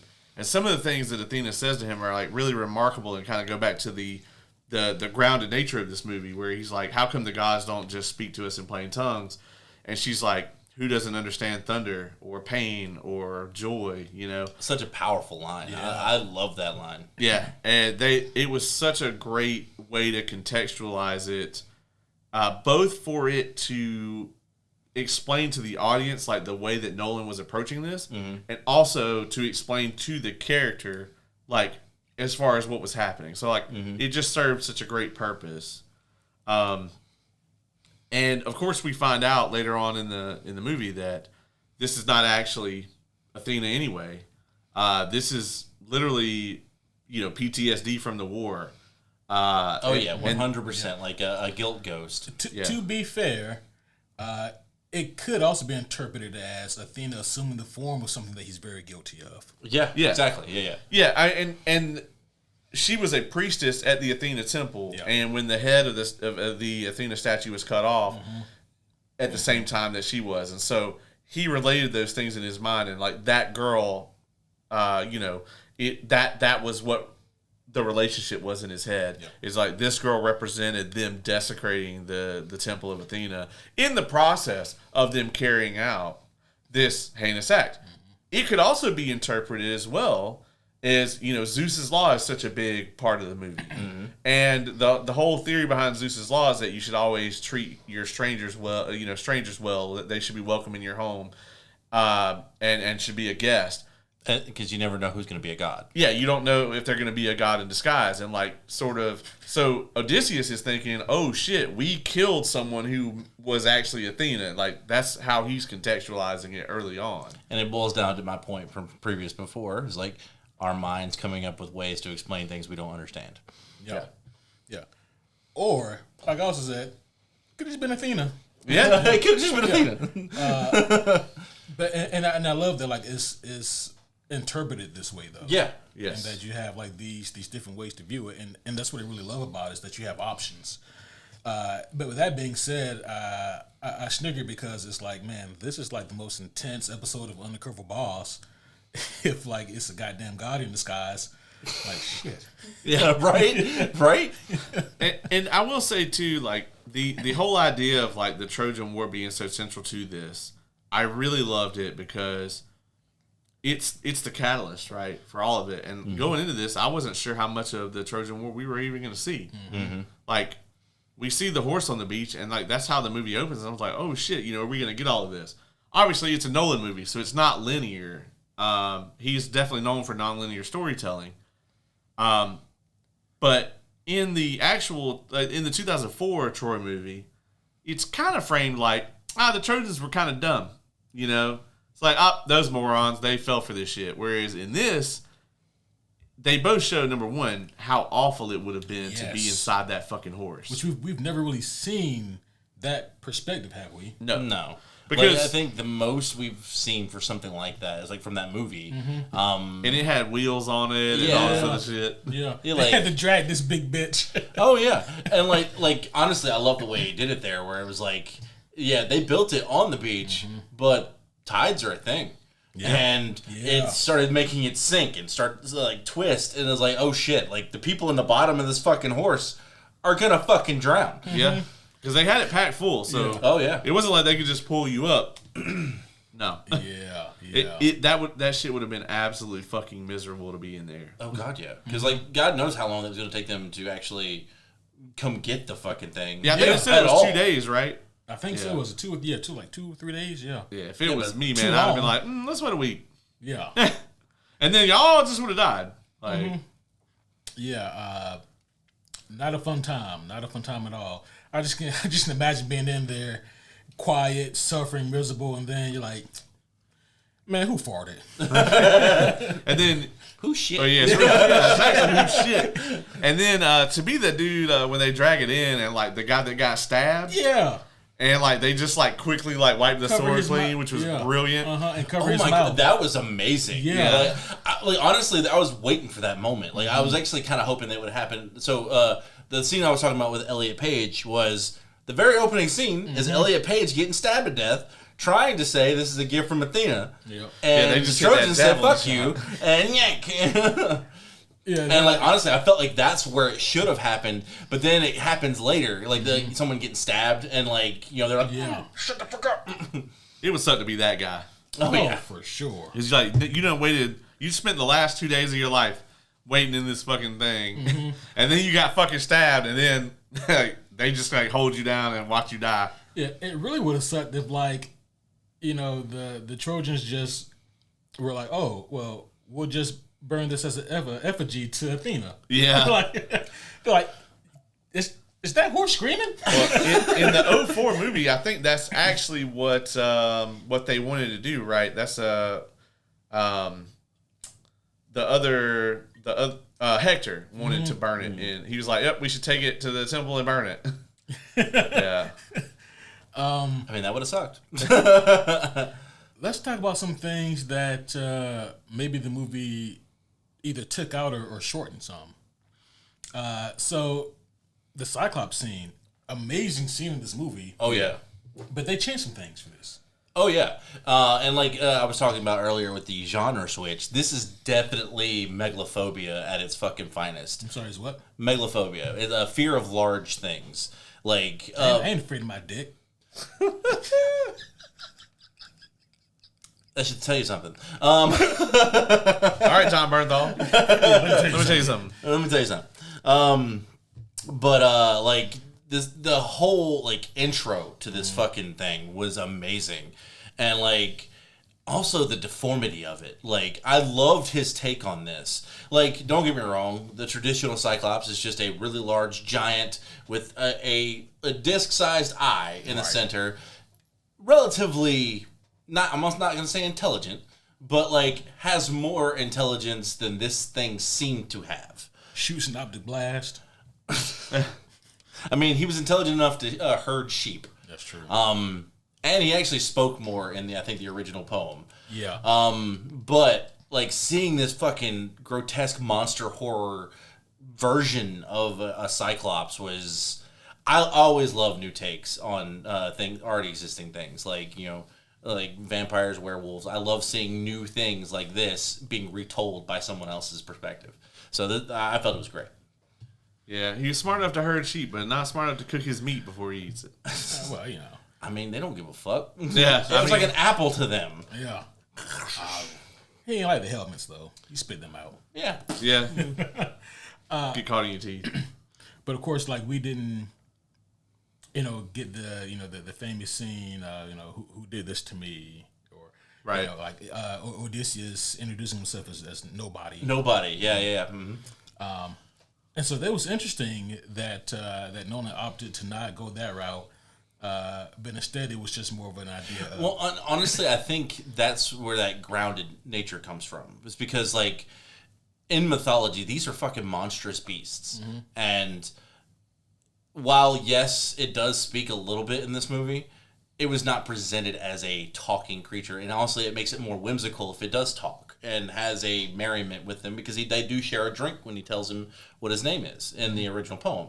So... yeah, he gives him the wine as like a peace offering. Exactly. So like it made it a little more whimsical from the poem's perspective, but that is definitely the more grounded nature that Nolan brought to this, is the fact that he made it more of a horrible monstrosity than rather just a creature that was a byproduct of Poseidon and a water nymph. One of them had to be ugly as sin to make that thing. Yeah, hold on, I gotta look that up. Go ahead. The Cyclops was absolutely creepy. I think a lot of people now are actually calling for Nolan to make a horror film. Yes. Which would be terrifying because it's going to be psychological horror as well. I mean, to some people, Interstellar is a horror film. Like, I mean, I think just like, fuck Oz, what's the name of the fear of space? I feel like that's definitely a thing. I mean, it's fear of the void, basically. Yeah, I ain't afraid of the Century. Well, Century is afraid of the void, so you should probably be.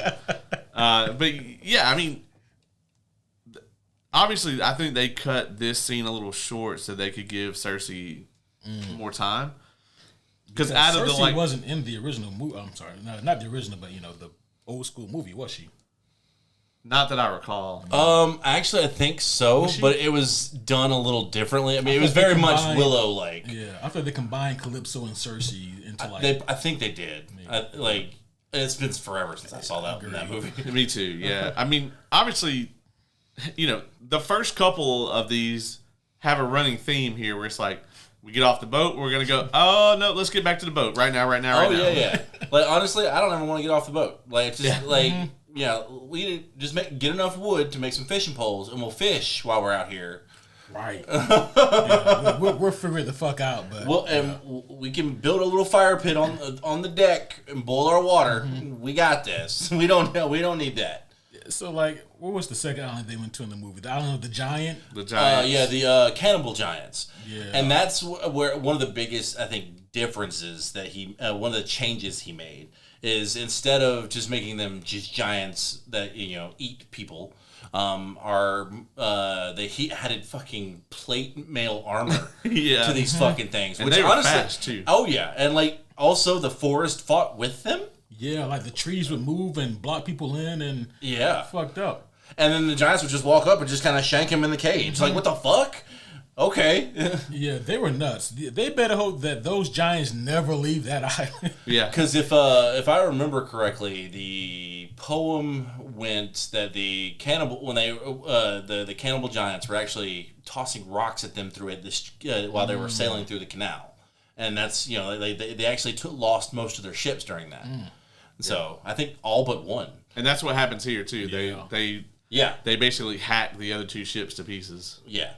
Well, at this point in the poem, though, I think he had 10 ships, though. Right. Yeah. Shit. And then all but one survived. God damn. Died. Sorry, my bad. Yeah. Yeah, those guys were nuts, and it's also crazy to think because I actually heard Tom Holland, I believe, talking about this scene, and he said that he actually visited on the day of shoot, and he was watching this. He was watching it being shot, and he was like, "I don't understand how those guys aren't giants. I don't," because he was obviously from Spider-Man and whatnot. He's used to certain things when he's but when he saw this, he was like, I don't understand how we're gonna make this giants. And then he saw the movie and he was like, oh shit, they're giant.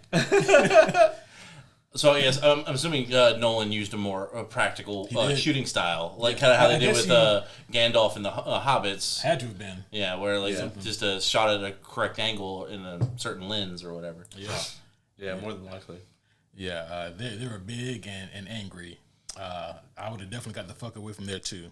Yes, sir. Another big change from the poem, we talked about this a little bit earlier, is Helen, how in the poem they don't really hint at an ulterior motive for Agamemnon, and whereas here it's Helen explains it like the war was fought in my name, but it wasn't for me. Yeah.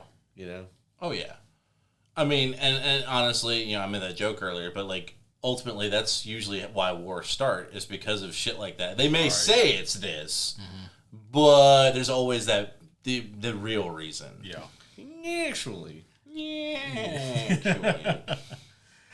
Let's see what else we got here. I want some of that lotus flower. It did look rather appetizing, which honestly, for a flower, that's saying something. That shit sounds like a fun weekend. Fuck yeah, no. Yeah, until you realize you've been there for 7 years. Right.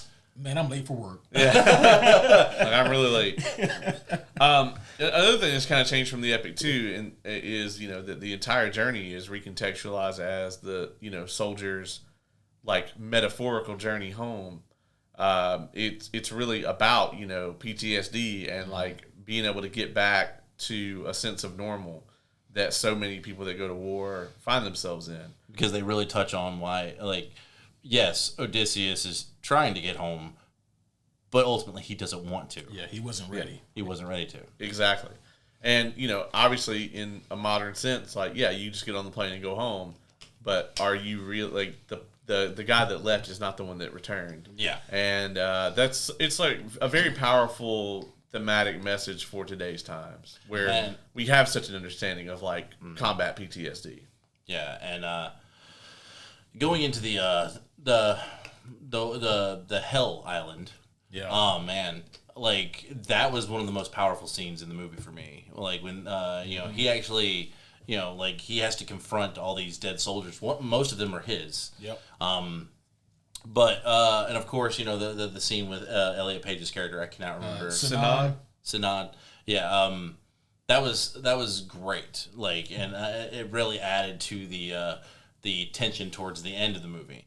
But like what I loved the most was Agamemnon's moment, which does actually happen in the because I went back and did some research, and Agamemnon is actually dead, and it does say that he died after he got home.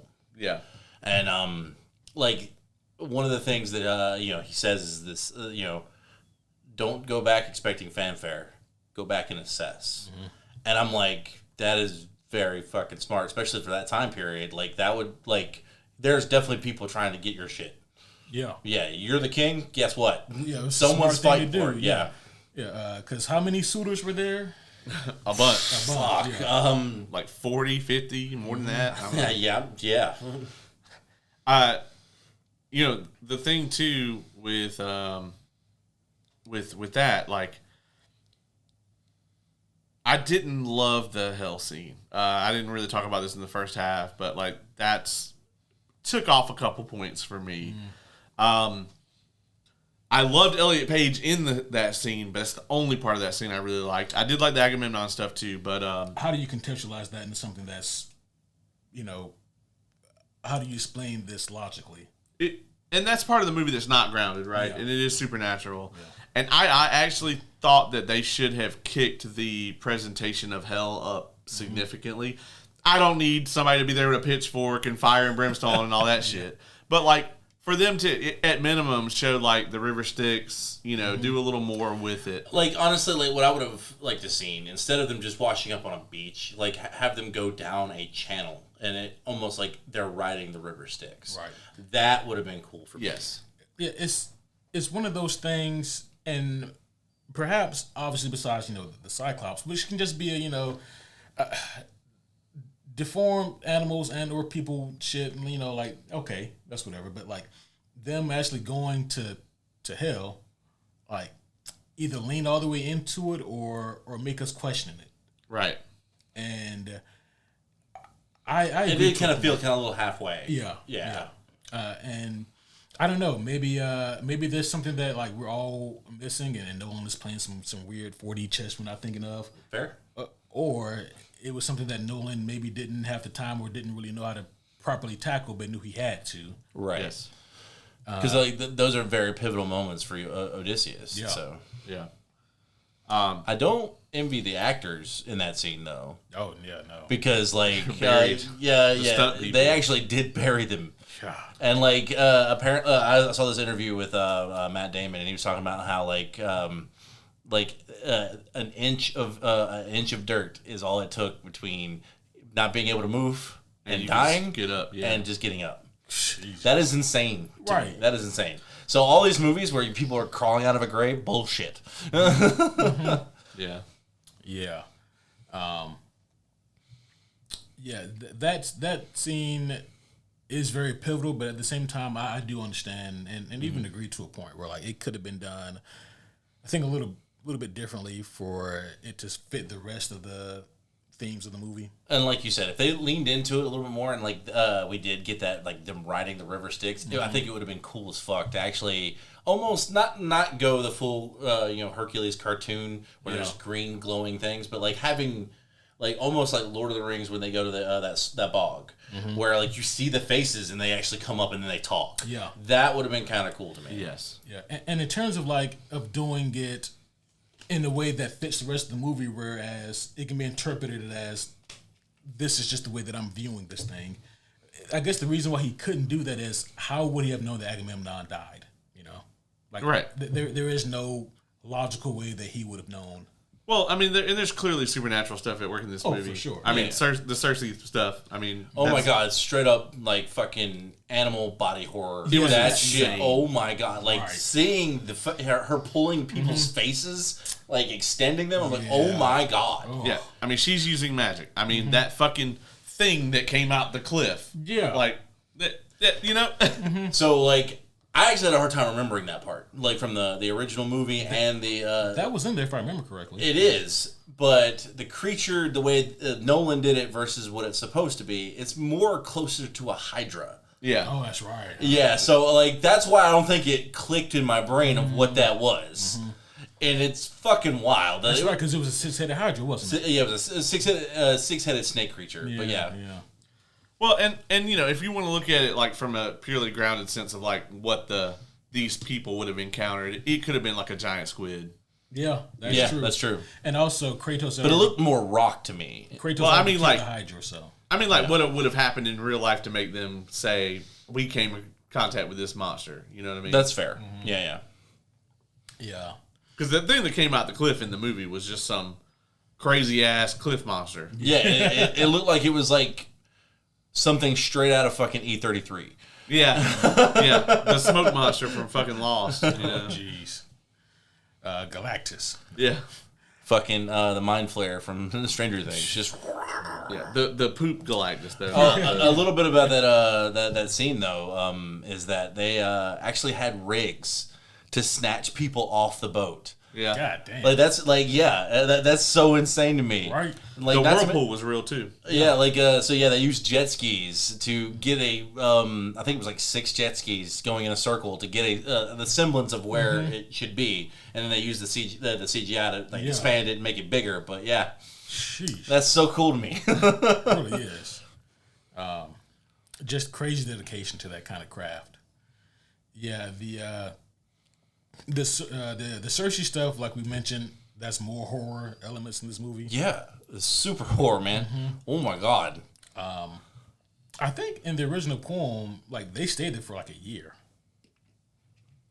Yeah, because like if I'm not mistaken, like they go off and like I think Odysseus just goes looking for them because like it was him and one other dude like manning the boat. Yeah, and then they go off and he can't find them. you know, I think after.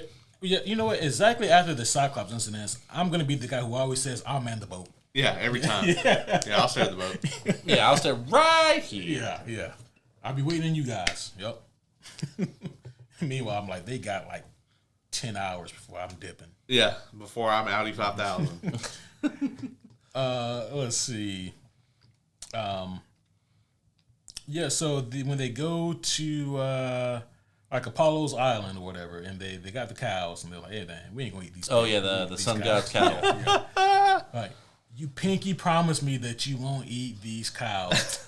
Yes. Yeah, Come on. of course we do. Yeah. And like, I do actually love the fact how they presented why they couldn't leave. Yeah. Like, yeah, they could have tried to row, but they would have exhausted themselves too much because the wind was against them, and that's that supernatural element that the wind is always pushing them back towards the, the shore. Yeah, and if you ain't got no protein in your system, you can't be rowing crew. Right.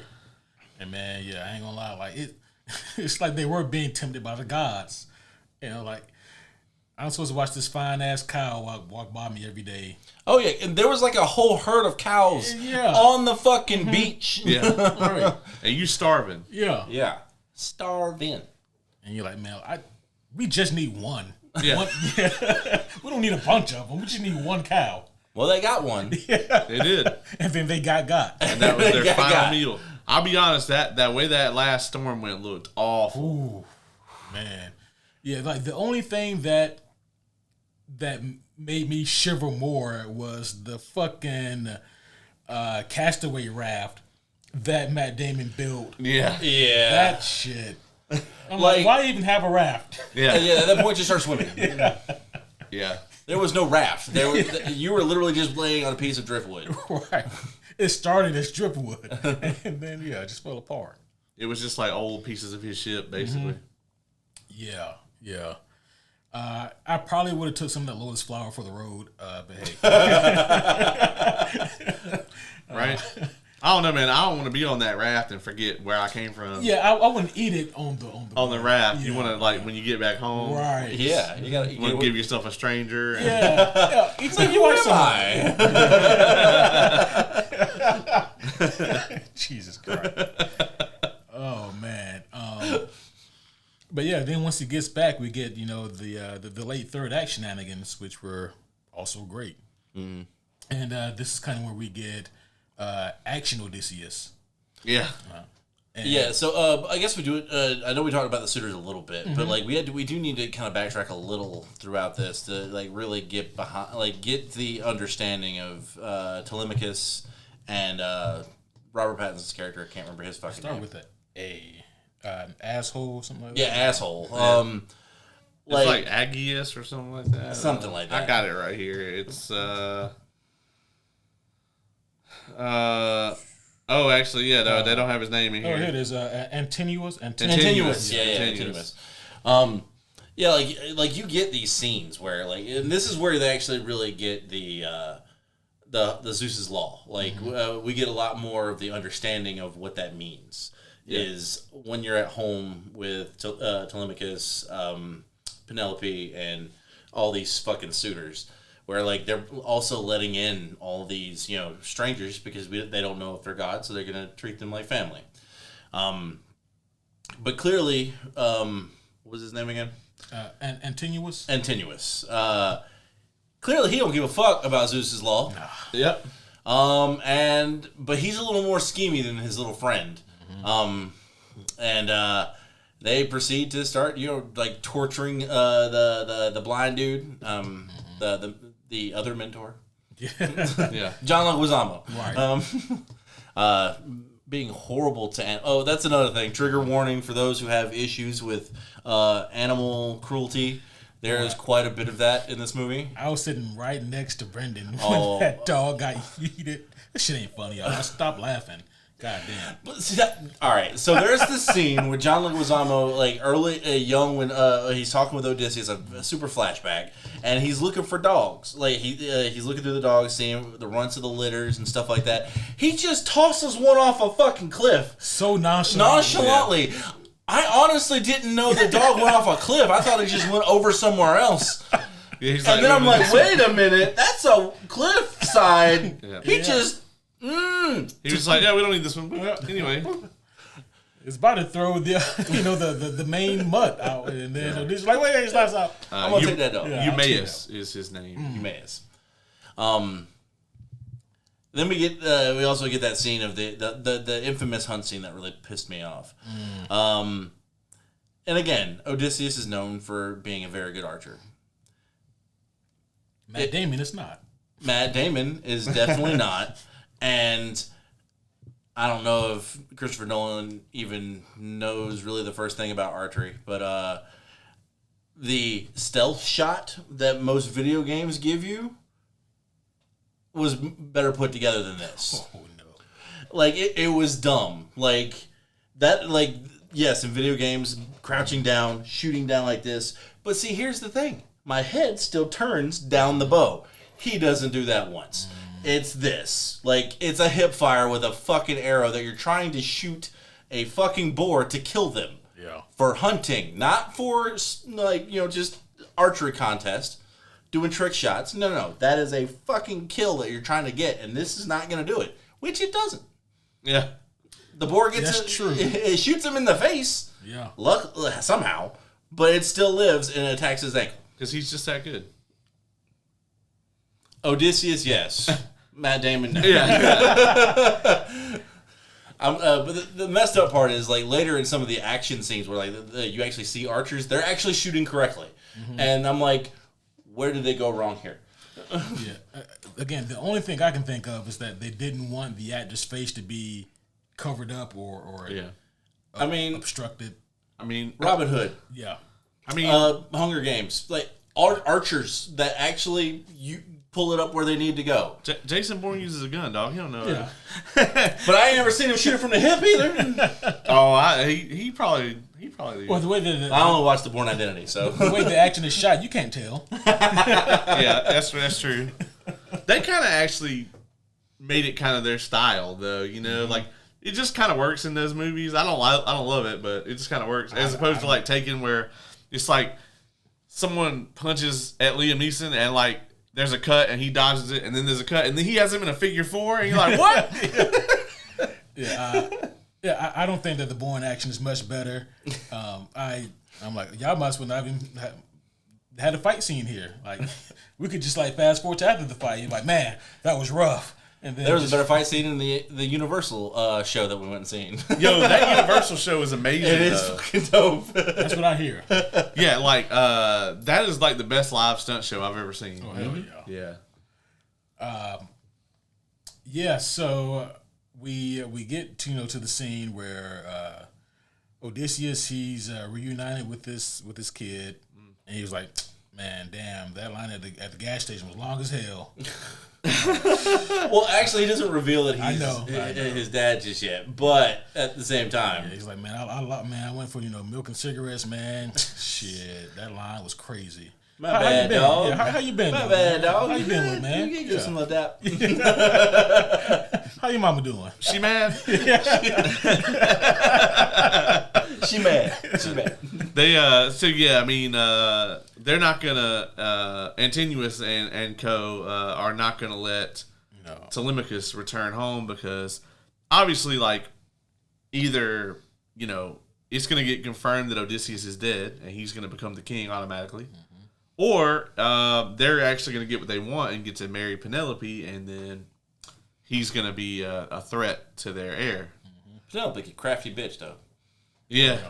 Like, I actually forgot what the story that situation was from, where she's like doing the burial shroud with a loom, and then she every day she does it. I actually forgot what that was from, and then I was like, "Son of a bitch, it's this." Okay, cool. I remembered that now. Yeah. But yeah, I mean, long story, a little less long. They get to the point where Odysseus, he's disguised himself as an old man. He kind of is, but He is an old man. Yeah. And Telemachus doesn't really discover that that's his dad until the scene with the dog. Which, the whole plot point with that is like, it's almost like the dog is waiting to see his master return. Yeah. And then when he finally does, Odysseus acknowledges the dog. That's when the dog dies. Yeah. The dog was like 20 years old. Yeah, which is insane for a dog. That's an old ass dog. Yeah. Like, God damn, that dog is like, can you please throw me off the cliff like you did my brother? Yeah, like I still remember that. Either that or like somebody go find Odysseus, please. Yeah. And then throw me off the cliff. Yeah.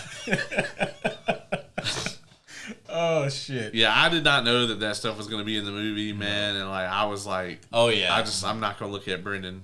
I know the homie Lauren would have a very hard time watching this movie, because like not only is there the dog cruelty, but there's also a lot of animal sacrifices. They slit some throats of some goats, and they don't mince that one. They did. So hey man, you gotta eat. I mean, it's like that that chart of like, where's the line at for you? Yeah. It's like, it's about here.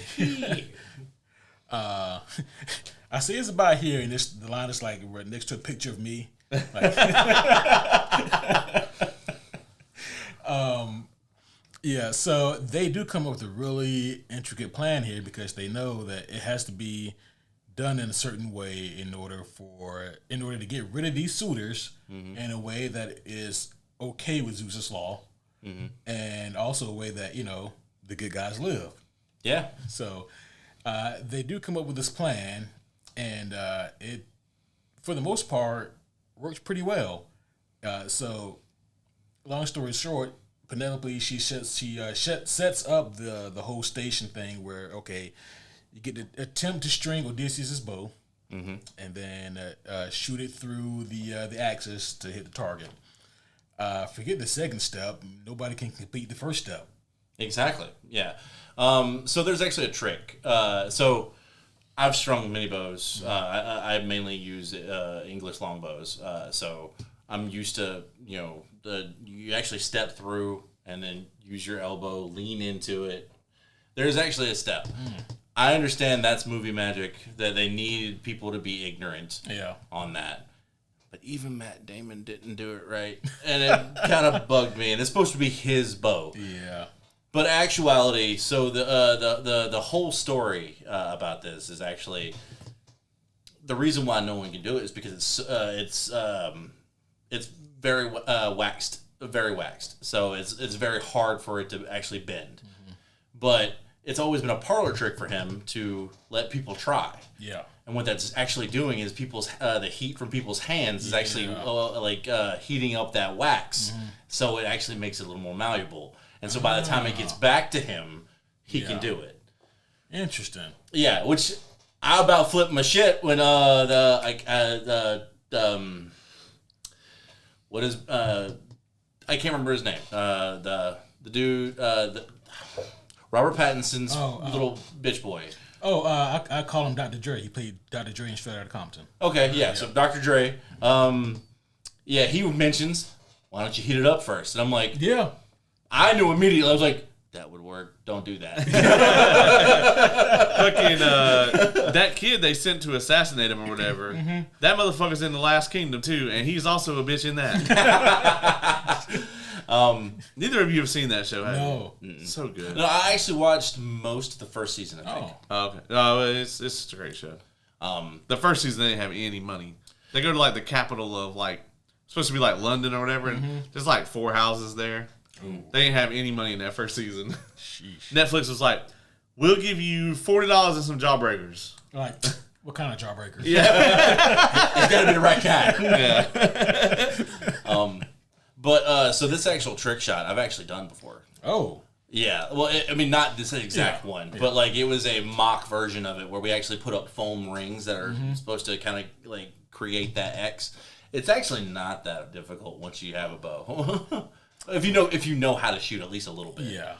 But it's still interesting, to actually try to pull off. So I just want to throw that little tidbit out there. I mean, I think that is interesting that you bring that up.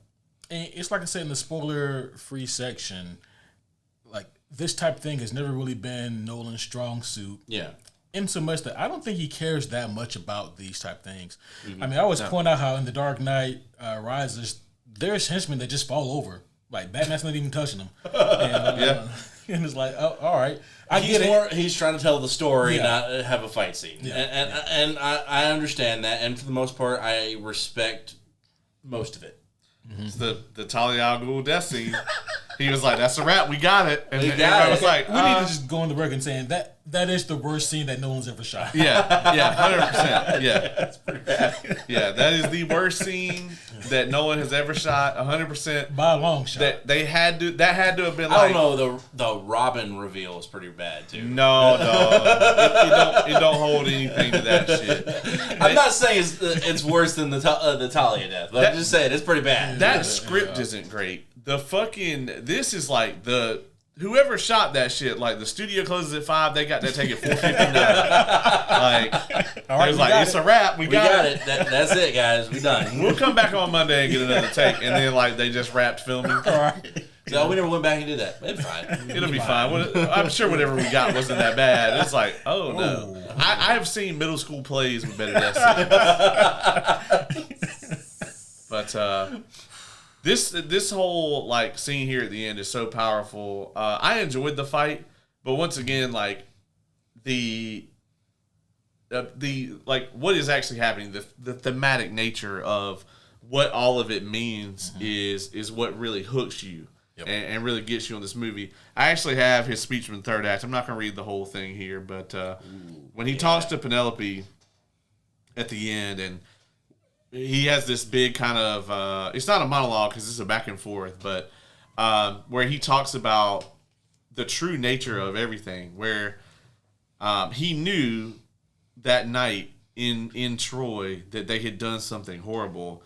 And early in the movie, actually, in that kind of bore scene, actually, when he's got the bow, he's known for like twinging the bowstring before he fights him or whatever. I know this is more nitpicking for me, and I get it. you never dry fire your bow ever. And I don't care how little it is, you'd never do that. All right, but he's the king and he can do whatever he wants.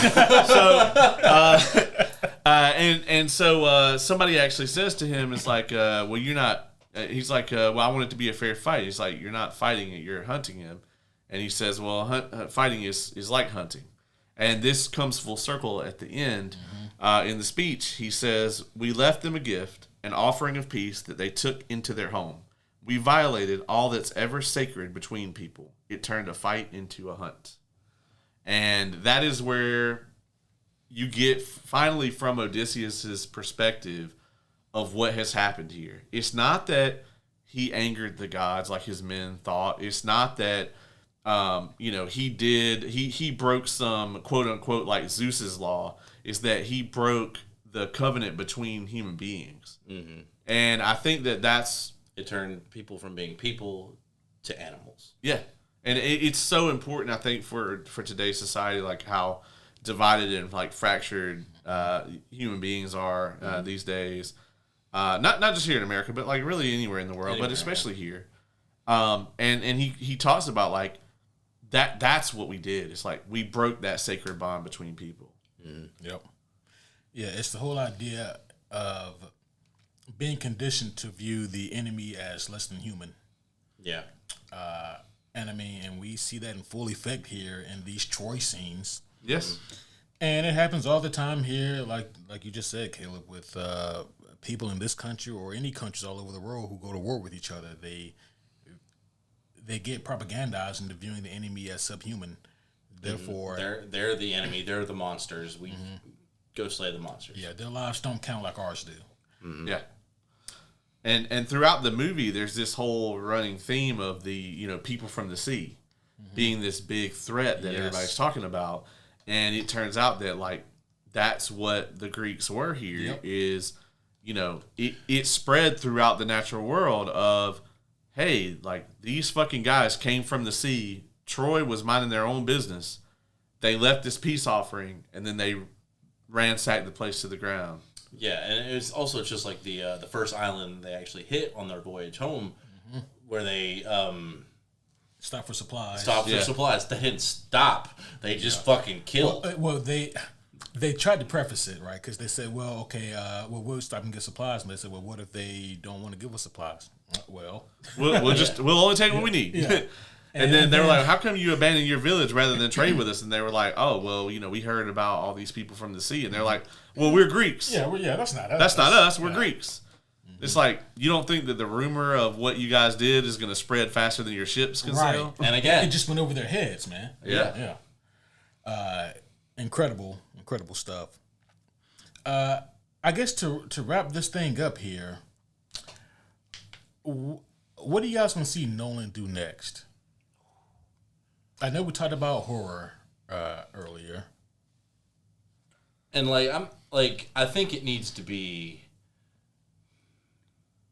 psychological horror.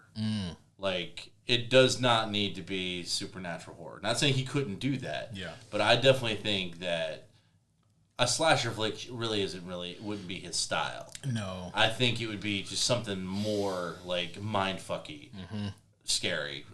So it's been heavily rumored, and Nolan has been talking about for years now, of doing a remake of The Prisoner, which is a 1960s British TV show about a secret agent that gets basically like abducted. It's isekai, essentially. He just gets isekai'd into this like village. And they never really explain what's actually going on, but like it gets like more and more creepy and like unsettling and just kind of mysterious as it goes on. And I think that would be the type of horror that Nolan would do, would be like the psychological kind, of course. So I mean, I don't think it will happen, but so have y'all heard of the movie A Color from Space? The what? A Color from Space. No. It is a Nicolas Cage lead film. It's also a Lovecraftian. Oh, it's a Lovecraftian story. I would love to see him actually dive into the world of Lovecraft. Now that I've seen what he can do with a fucking Cyclops puppet and the Cersei witch with her powers, Right. I think he could fucking kill it in the mythos. I think Lovecraftian horror would be really cool. Because like that would actually hit the elements that he would like really excel in, is like that psychological, the madness that is going through that. Oh man, like I think he would fucking kill that. I don't think he will, but still. I mean, obviously for me, I would love to see him, do like a remake of The Thing. I would love to see his interpretation of something like that. But of course, The Thing is one of my favorite movies of all time. So we had we did the horror episode where we ranked our horror movies. But also is of course the Thing was that's a John Carpenter flick. I love that. But the next movie I'm going to mention, like even though Martin Scorsese, he is another one of my favorite directors, I think that had Shutter Island been made by Nolan, it would have been something even better. I think it'd be creepier too. Mm-hmm. So obviously, I'm gonna get a little, little selfish here. So Sanderson recently has said that he wants The Emperor's Soul to be the second Cosmere movie. So it's actually not going to be Well of Ascension like we thought. And you haven't read that, right? Or you have? Emperor's Soul? Where she has 100 days to make a new soul for the Emperor? Yeah, I have read that, yeah. Yeah. I think that he would do an amazing take on that. I think he would too. Yeah, that would be dope. Too. Yeah. So the basis of it is like that she steals this scepter from the Emperor, and she has 100 days to make him a new soul. He's basically left brain dead by like an assassination, and it's like he actually won the Hugo Award for this. It's actually a novella. Yeah. But I think that Nolan would have such a great take on that, and that would be cool. Yeah, I would love that. So, and he would. I would never see Nolan doing anything in the Cosmere because, he just doesn't want to get bogged down for years and years. But this is a mostly standalone thing. Honestly, I think he wouldn't do a half bad job with Elantris either. Yeah, I mean, I would absolutely be up for that as well. I mean, I would love a fucking Nolan Mistborn trilogy. Like, if he was going to stick around for the whole thing, he'd be perfect for, for that story. But yeah, he would. Like when everything's unfolding at the end of the third book, you can just hear Hans Zimmer just kicking up the score, making it faster and faster as you just get reveal after reveal. The only issue I see with that is we have to think about Nolan wants to make what he wants to make. Right. And his interpretation of the source material may not be exactly what. That's a fair point. Yeah. And so and also too is like Brandon has already said like he's going to write all of those screenplays for Mistborn. Nolan likes to write his own stuff. Right. But if he liked the source material for Emperor's Soul, I think he would have that's something I think he could sink his teeth into. And if he wanted to recontextualize or change things here and there, I think Sanderson would be okay with it. If for no other reason, just to get Nolan attached to the thing, because then you're going to bring millions of people in. Oh, yeah. Who otherwise wouldn't have given it the time of day to go, oh, okay. But yeah, if he's going to make something, it would have to be one of the standalone type things. I don't think Warbreaker's his jam. No, like honestly, it's just completely different vibe. Yeah. Yeah. But yeah, Emperor Soul, or I could see Elantris too. So I think that we should really appreciate like the last couple of years, because at least for me, it's like all of my favorite filmmakers have either just put out films or are about to, and so it's going to be a drought for a while.